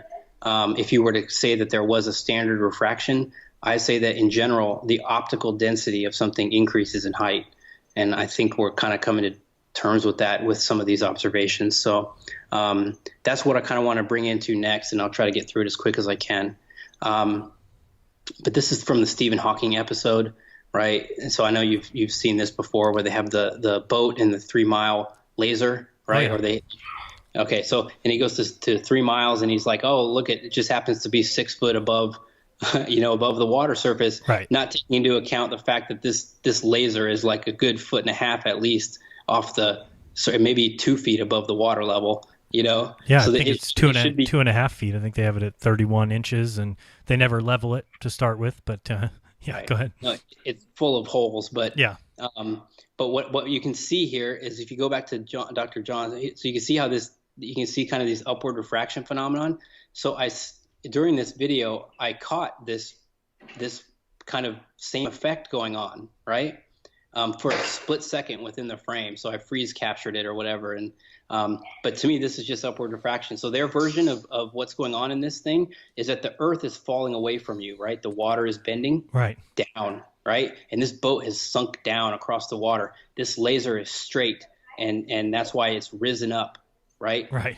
But the reality is that the laser was refracting up across this body of water that was emitting, and the water itself was straight, right? You just have to flip everything upside down. And Right. it makes a lot more sense. So I did a lot of work with refraction. It gets a little confusing sometimes to people, is what I've kind of noticed with discussions. So what I want you to think about, I guess, is in terms of a cup in water, or I'm sorry, a coin in a cup of water. Right. And if you were to observe that coin, where would it be, right? You often observe it higher than where it actually is, right? Because that's a downward refraction phenomenon.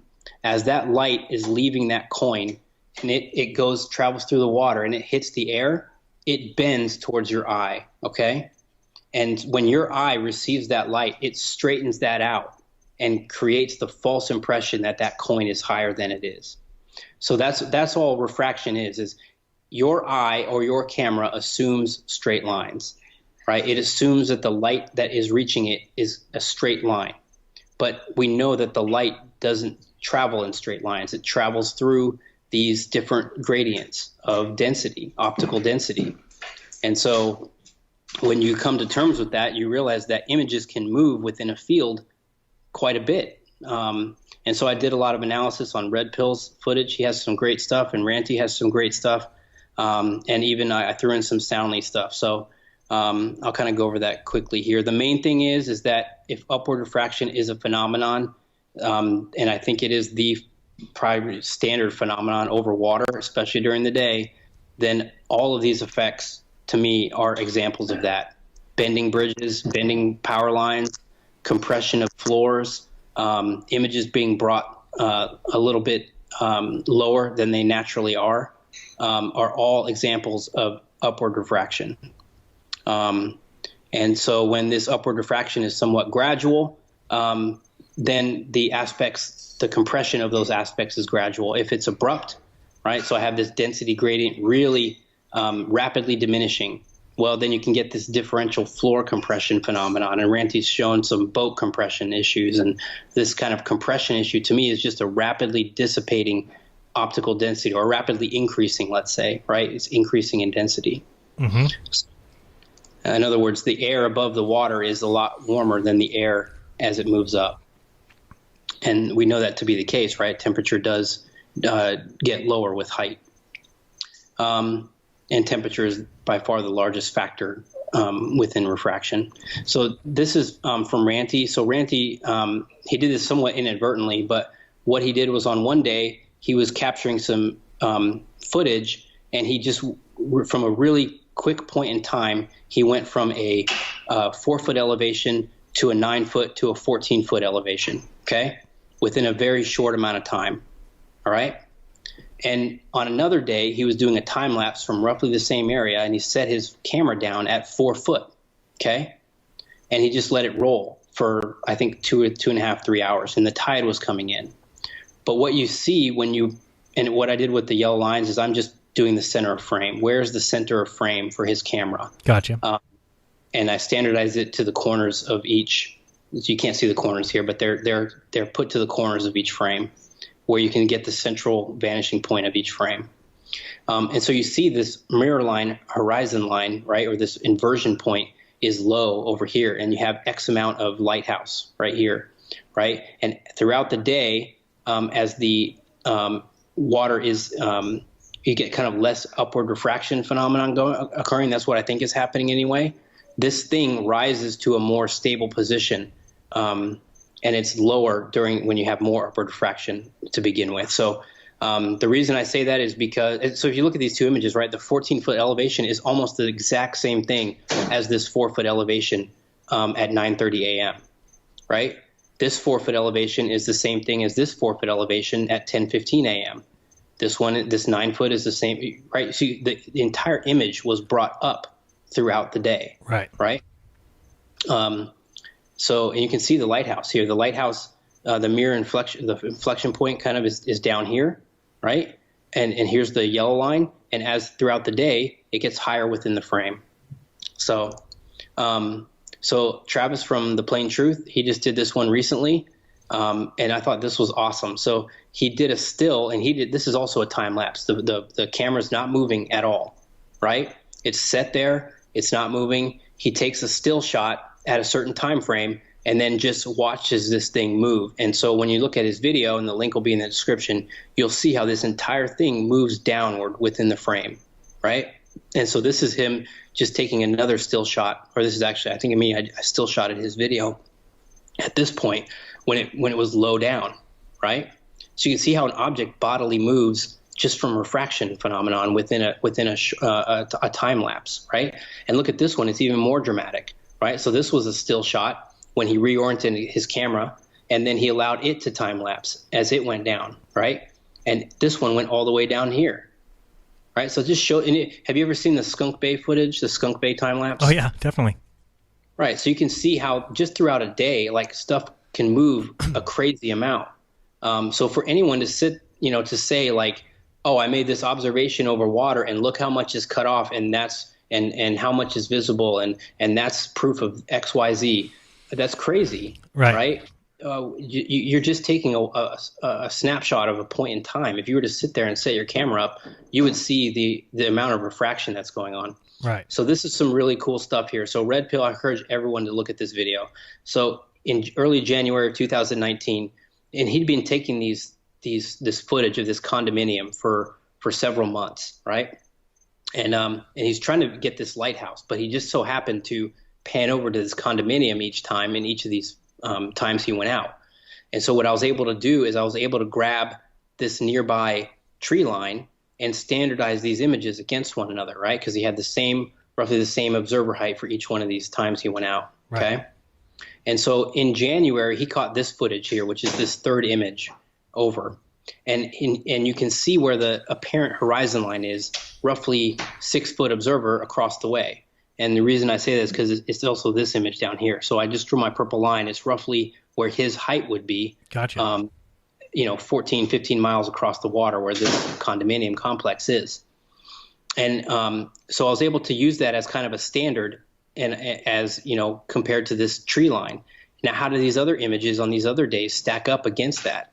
Right. And so what you end up seeing is this entire complex has different positions. And what I'm doing here on the right is I'm just blowing this thing up sequentially, keeping the heights the same, okay, across each image, right? So that the purple line is the same across each one, but you're seeing more and more levels of zoom. So this fourth image here is the next day, the very next day after he took this awesome footage, he went out and he took this footage, right? And you can see all this inversion going on. Right, you see all the mirroring going on. You see where the top stacks of the condominium are now. Yep. Compared to the tree line, they're dropped immensely, right? So, I mean, look at this image here, right here. See where these stacks are, and now compared to here, totally different images. So Absolutely. What that told me was that on the best days, when you see the furthest and you have the best resolution and the least compression of these floors, right? This floor compression issue, this miraging issue, those days your horizon line is going to be higher, not lower. So for there to be a downward refraction phenomenon, you have to assume that this is actually the correct image and this is looming. This third image here where you can see for miles and there's no compression, there's no mirroring, it's undistorted, right? That's actually the false image. That's the looming image. This is the real thing, right? And that's not the case. If you know what I mean? Mm-hmm. That's absurd to me. I don't find images with true looming. All I find is horizons are the highest with the best resolution, and they get lower from there. So, does that make sense? Absolutely, makes a lot of sense. First, I thought you were saying that was the loomed image. I was like, I don't know about that, but I see what you're saying now. That's what I'm saying. That's the counter argument. Right. Counter argument is that has to be looming, and you're like that's a perfectly clear image. That's an awesome image, So, and if you look at it, I guess I don't know if I have it zoomed out. there's one where he has this thing zoomed out, and it is a perfect day. And I looked up the temperature when he did this because we were talking about it when he shot it. The water temperature was exactly the same as the air temperature that day, both 70 degrees. And the water was perfectly calm, and you could see basically the clouds reflected in the ocean, like all the way out. It was just a perfectly calm day. The water and the temperature and the air temperature are exactly the same. He saw for miles. So it was a great day. And I have other footage on that where I kind of compare how much is getting dropped when diffraction actually does start kicking in for that image, and it comports kind of perfectly and linearly, right?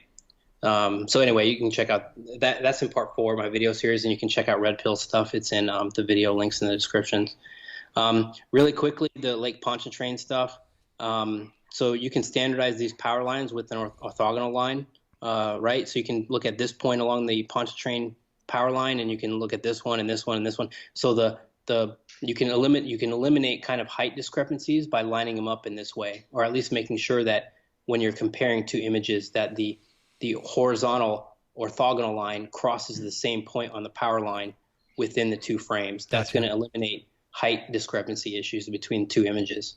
So you can find these online, and you can compare. One person went out and did a great image one day where you didn't see this bending. You see the bending that is occurring right here? That's not Earth curvature, right? That's just refraction. That's upward refraction. That's pressing everything in the distance downward to your eye line. Because again, your eye assumes straight lines. So this light is coming into you curved. Your eye is assuming a straight line, pressing it lower the more distance it goes. So if you blow up this image right here, you see that essentially you have a perfect vanishing point, almost a near perfect vanishing point. And when you kind of compare it to the days when you had all this curving issue, you see that the apparent horizon line is much lower. So that's just kind of a dual effect. You're seeing something bend, but you're also seeing the apparent horizon brought lower within the field. So hopefully does that make sense? Absolutely. It's I can get kind of so how much should a horizon drop, right? It depends on what a horizon is, and that's our bottom line, I think, here. Is it a bulge of Earth that you view leaning backward? And what happens if you jump up in the air, right? If the horizon is a physical thing, okay, not an optical thing, then it should just stay where it is, right? As you move your position relative to it. You don't have to adjust. Why? Right. Again, like I can't stress this enough. When I go up in a balloon, I don't drop my head down to see the horizon, right? Anyway, it's crazy to me. So if you say it's both, right? Or is it an optical effect of a biconvex lens? If you say it's both, well, the ceiling meets the floor at the midpoint of vision in a flat hallway. So why is that phenomenon not accounted for, right? Why is it instead assumed to be Earth's bulge within an Earth curve calculator? Why would our vision suddenly change when outdoors? So these are questions that, to me, are not answered adequately. Right, not at all. Really quickly, here's horizon does rise to eye level. I know I saw an early video of one of yours. I think you were doing with Bob, where you were in a plane, and you guys were saying that, well, the horizon did appear to drop, right? Right, which I think is simply because we can't see far enough, and when you've got all that atmosphere in the way, that you just lose. It's kind of the same issue as you get higher up. But go ahead and explain it.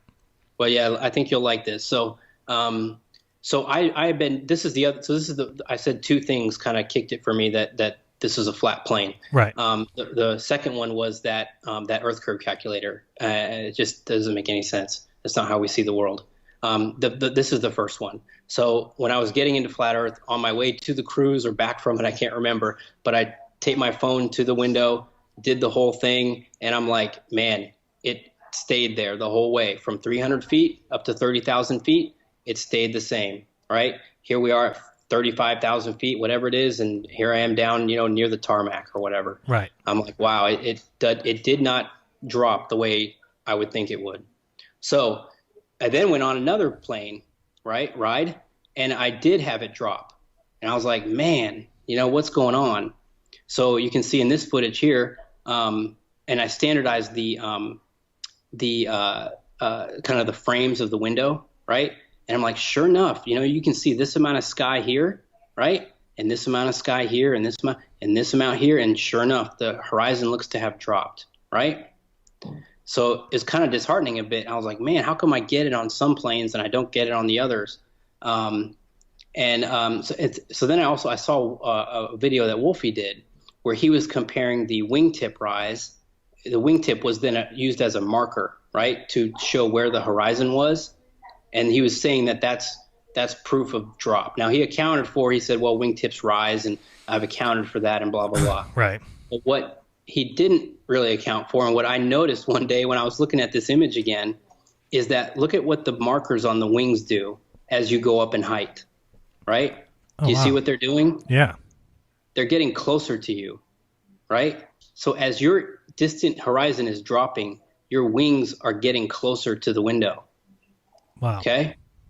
So to me, that's because this is bowing like a convex lens. Right. And if you take a convex lens like a lid, and I put it up against my burners here, you can see how a distant object, right? Let's say this is the horizon. This red line would be the horizon. It would drop, but also whatever was right here would be brought more proximal.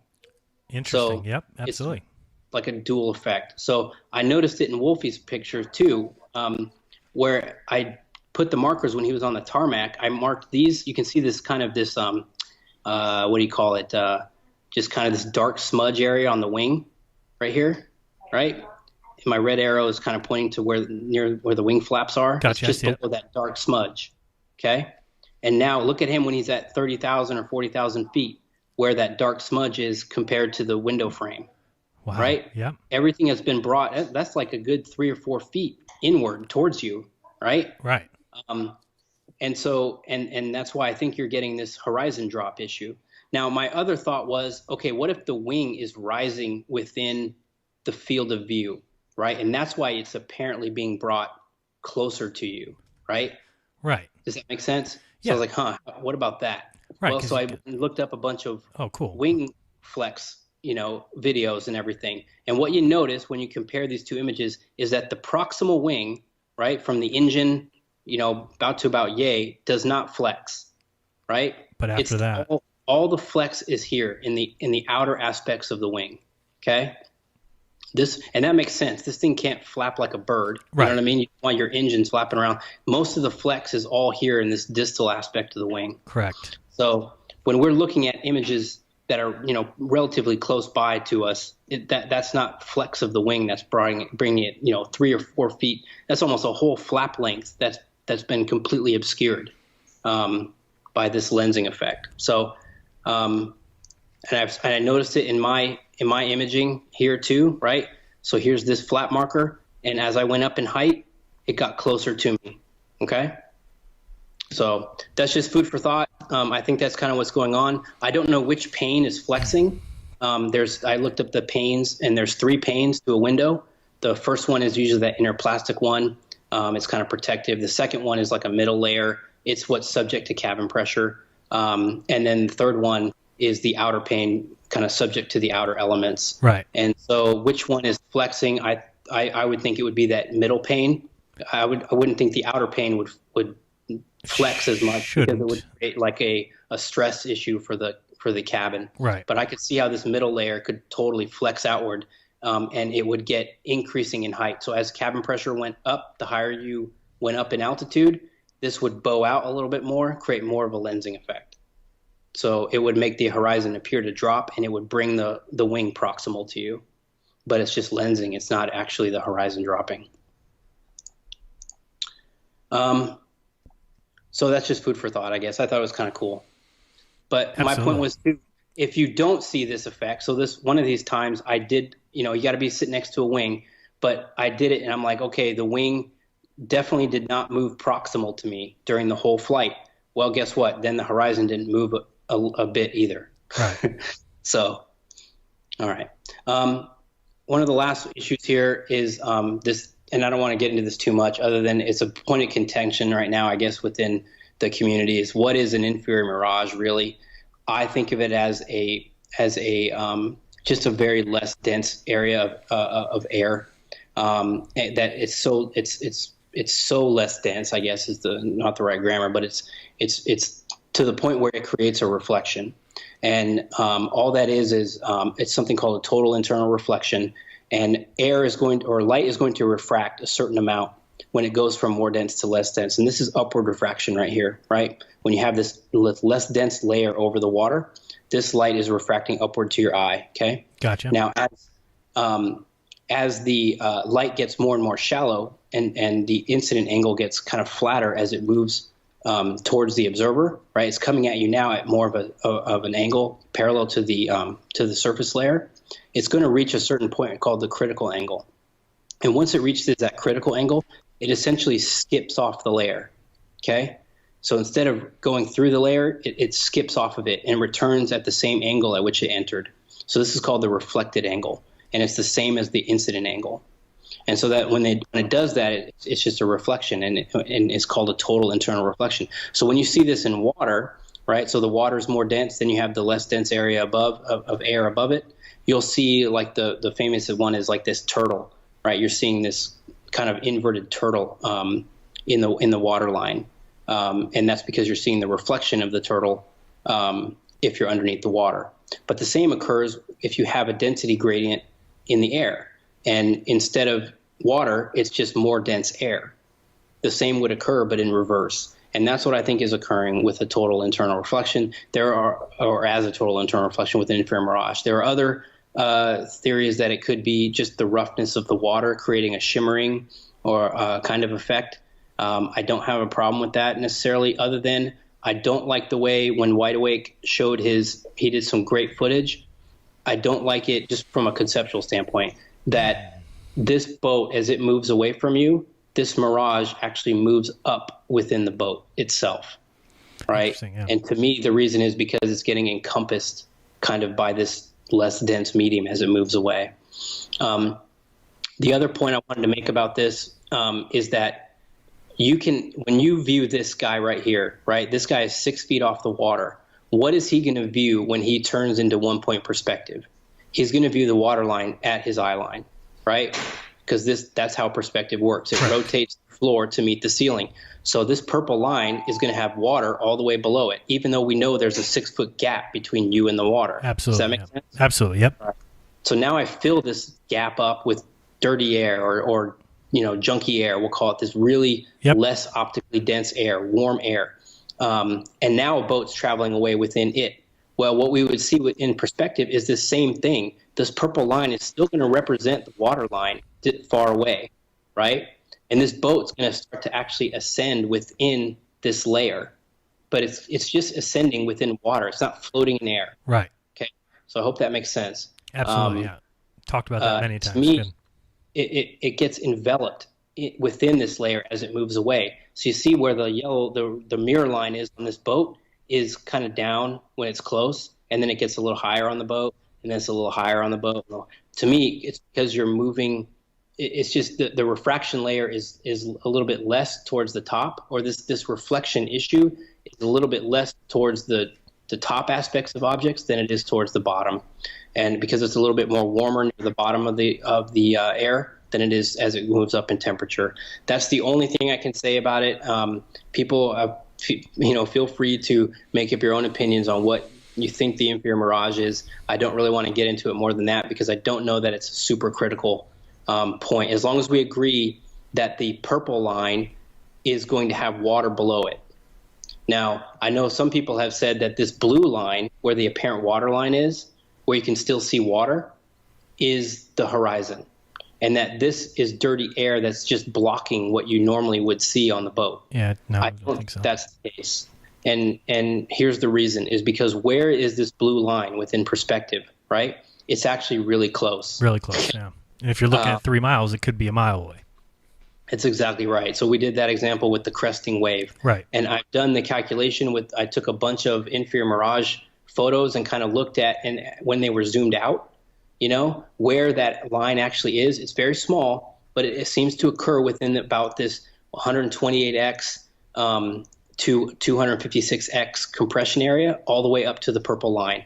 So again, it's almost like that cresting wave zone up to the possible horizon line is where the mirror line occurs. And again, if you think about that, that's going to be at the most not that's going to be less than a mile away. So that's not your true horizon line. That's a close thing. The last thing to wrap up here is just I did a calculation for reversing 7.6R as upward refraction. So I'm going to leave this up. I'm not going to go through this right now. Okay. But people can screenshot it if they want to, or they can just look at the video and kind of see how I derived it.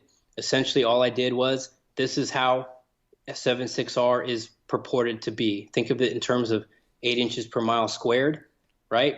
So I took that 8 inches per mile squared as your curvature rate across a short distance, and that your height, your observer height and your object height are roughly the same. And I just flattened this curve out, okay? And I said, well, now it's actually light bending upward at the same rate across a flat plane, instead of light bending or light moving straight as though you were on a 7/6R less curvature rate of Earth. Okay. All I did was I just took the same assumption and I flattened it out. And so when I did that, you come to a formula of 0.277 feet per mile squared. Okay. Recall that, the 8 inches per mile squared is 0.66 feet per mile squared. So right. This is 0.277 feet per mile squared.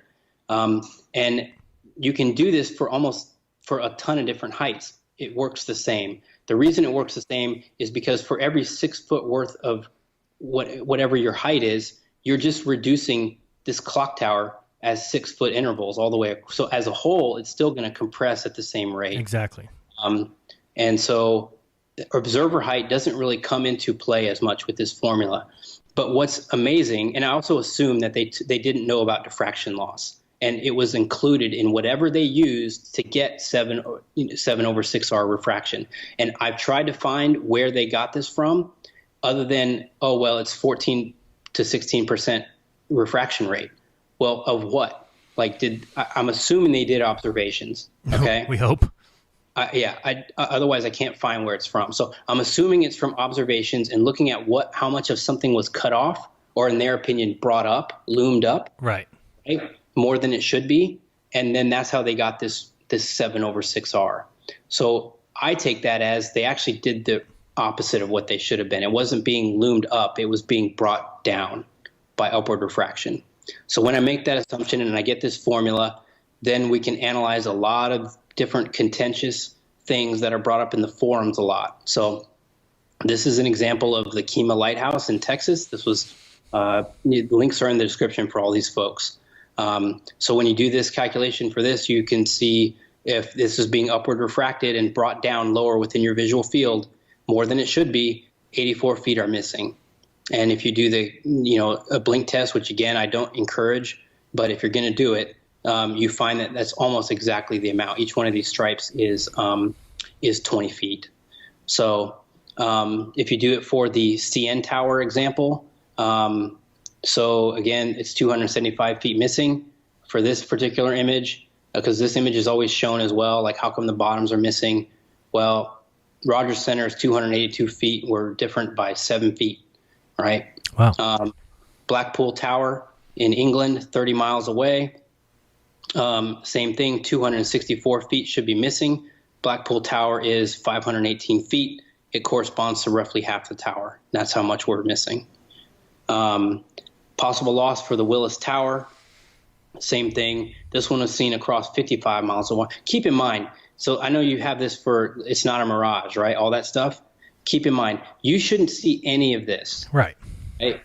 That's the point. That's the point. So, yeah. Maybe people fail to see that or realize that, right. And I always hear people say they get caught up with all this, like, how come you can't see the bottom? Correct. But you shouldn't see any of this if the horizon is a physical thing.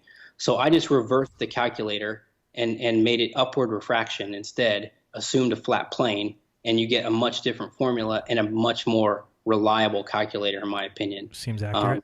So 837 feet is missing across this one. It does start to break down, I've noticed in some areas. So the more distant the thing, the more refraction is going on, the more the formula breaks down a little bit.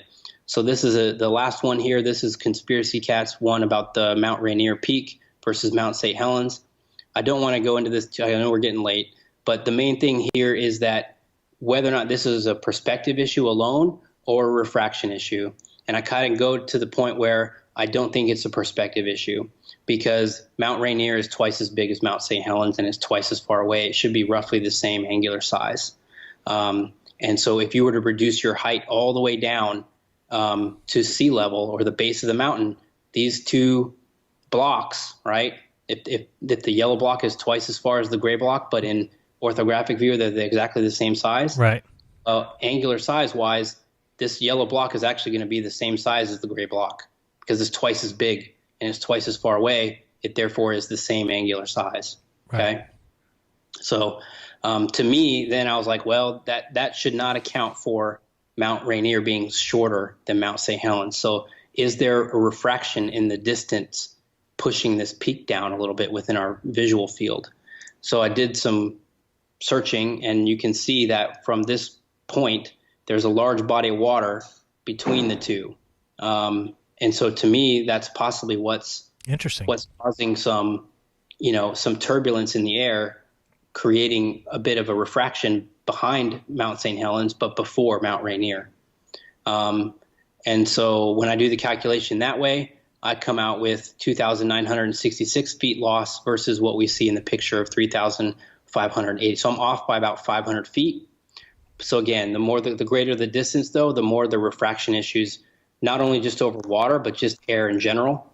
And so if you change the calculator to 0.33, feet per mile squared, you come out with that's the exact number that you should. So it's all just refraction, in my opinion.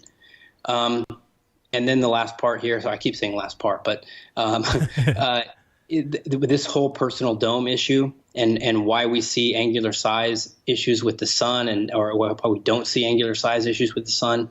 I know Walter Bisley, he's not a flat earther by any stretch, right? But he actually put together a decent, and I believe he did the model, right? I think that's on his website. Yep. It's actually good. So kudos to him for doing that. But you can kind of see how for some people the North Pole issues and the South Pole issues can be resolved by this personal dome. And I know you've talked about that. It's been talked about on Globebusters and so forth. But to me, what is causing the personal dome, right? And I don't know if upward refraction is truly a normal phenomenon. In other words, temperature increasing or decreasing with height, such that it creates a pretty dramatic effect on what we see. Then that, to me, you can see how I bent these rays of light for a sun, Anyway, I'll put it to you this way. I took basically Soundly's bridge and I reversed it.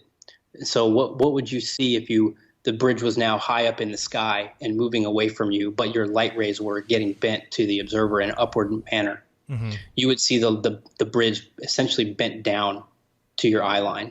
And so I kind of tried to represent that here with this blue thing. When this does this, it's going to diminish in angular size to lesser of a degree because it's not moving as far away from you. It's kind of being refracted and brought inward towards the observer. And so that's how I envision this anyway. And so instead of the sun moving away on a straight line, it's possibly moving down on an arc. And that may be why, the angular size doesn't diminish quite as much, is because it's more on an arc and less on a straight line. And that's, I know it does change in angular size and it does all whole kind of crazy stuff. So I don't want to get into that too much, but I just know that whenever we talk about these issues and we talk about real like floor examples and all these, it's always brought up. Well, what about the sun? Right. It's like the Achilles. It's like they know it's a complex subject and they know it's like the go-to is like, well, what about the sun? So, well, here's a possible scenario for the sun. And I gave this a big if right here, right? I don't know. It's totally speculation on my part. So people can use it or not use it. I don't know what I think it is a personal dome effect. I don't know what it's caused from.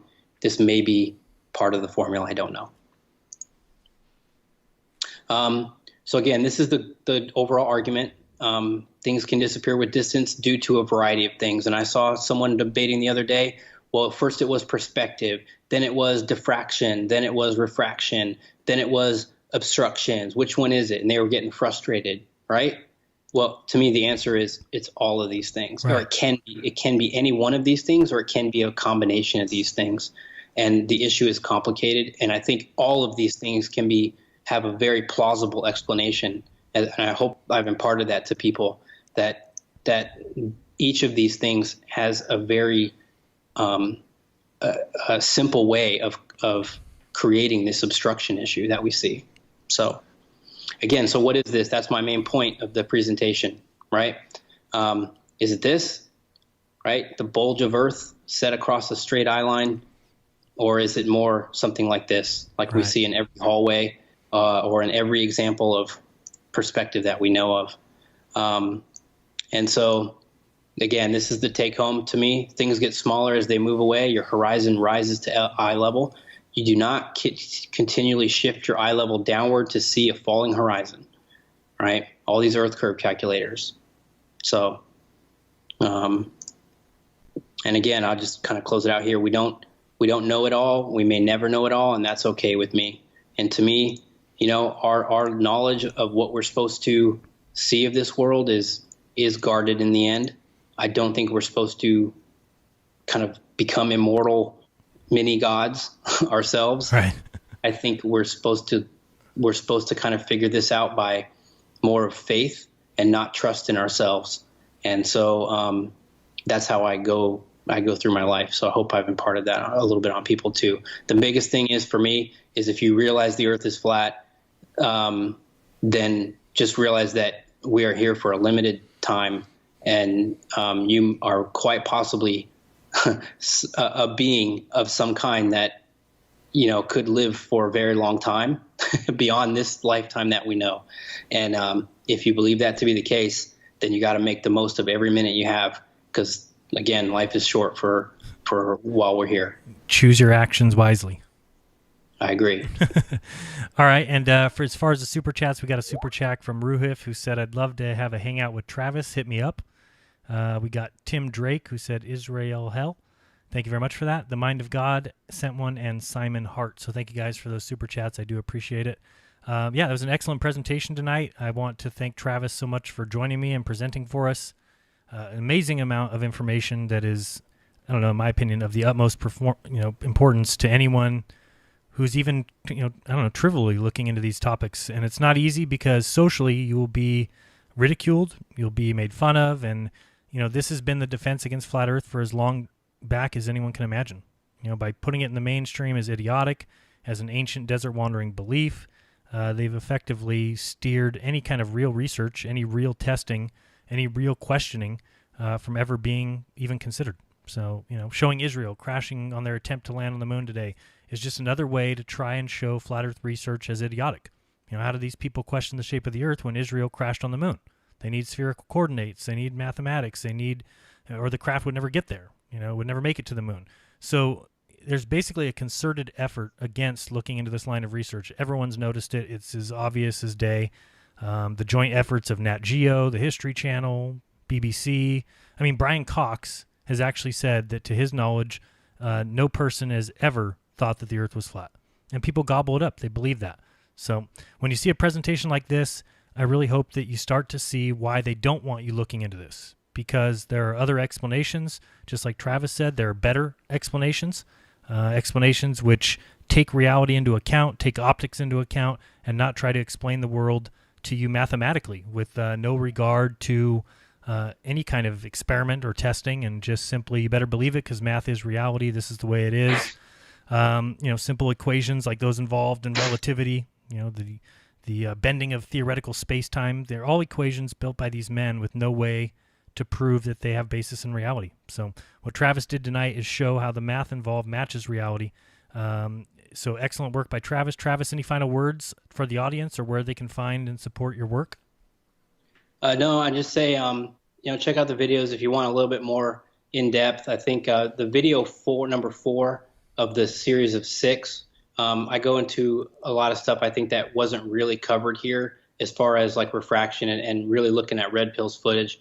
He caught an amazing day that I don't think anyone has caught to that level before. So I encourage everyone to look at that video and check out his channel as well. And all the other guys I referenced in here, please check out the description for all the folks that are mentioned in there. And there's a ton of people in my other videos that I want to reference as well, because this whole thing is collaborative, and there's no way Absolutely. that anyone like me can data crunch any of this stuff unless people are going out there and doing work and doing observations and just, maybe inadvertently finding something.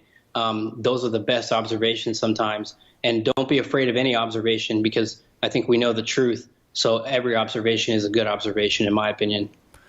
Totally agree. Couldn't agree more. So appreciate everyone's time. I know it went a little longer than maybe we expected, but hopefully you grasped the importance of the presentation. And hopefully you guys enjoyed it. If you want to support me or my channel, I would appreciate it. You can go to paypal.me/Jaran or patreon.com/Jeranism if you want to join that group. And I always have to say big thanks to all my patrons. They make this channel possible. So thank you guys so much. Or if you use Venmo, you can just search @Jeranism and you can donate that way. And I would appreciate it. So I appreciate it, guys, so much. Thank you for watching. Thank everybody in the chat. Thank you, mods. I was trying to watch the presentation, so I certainly didn't have my eye on chat. So I appreciate all the help over there and with the comments, as you guys always do. And that's about it. So I remind you guys to do your own research, because when you do, you'll never again believe what you've been taught. Till next time, this has been Jaran and Travis.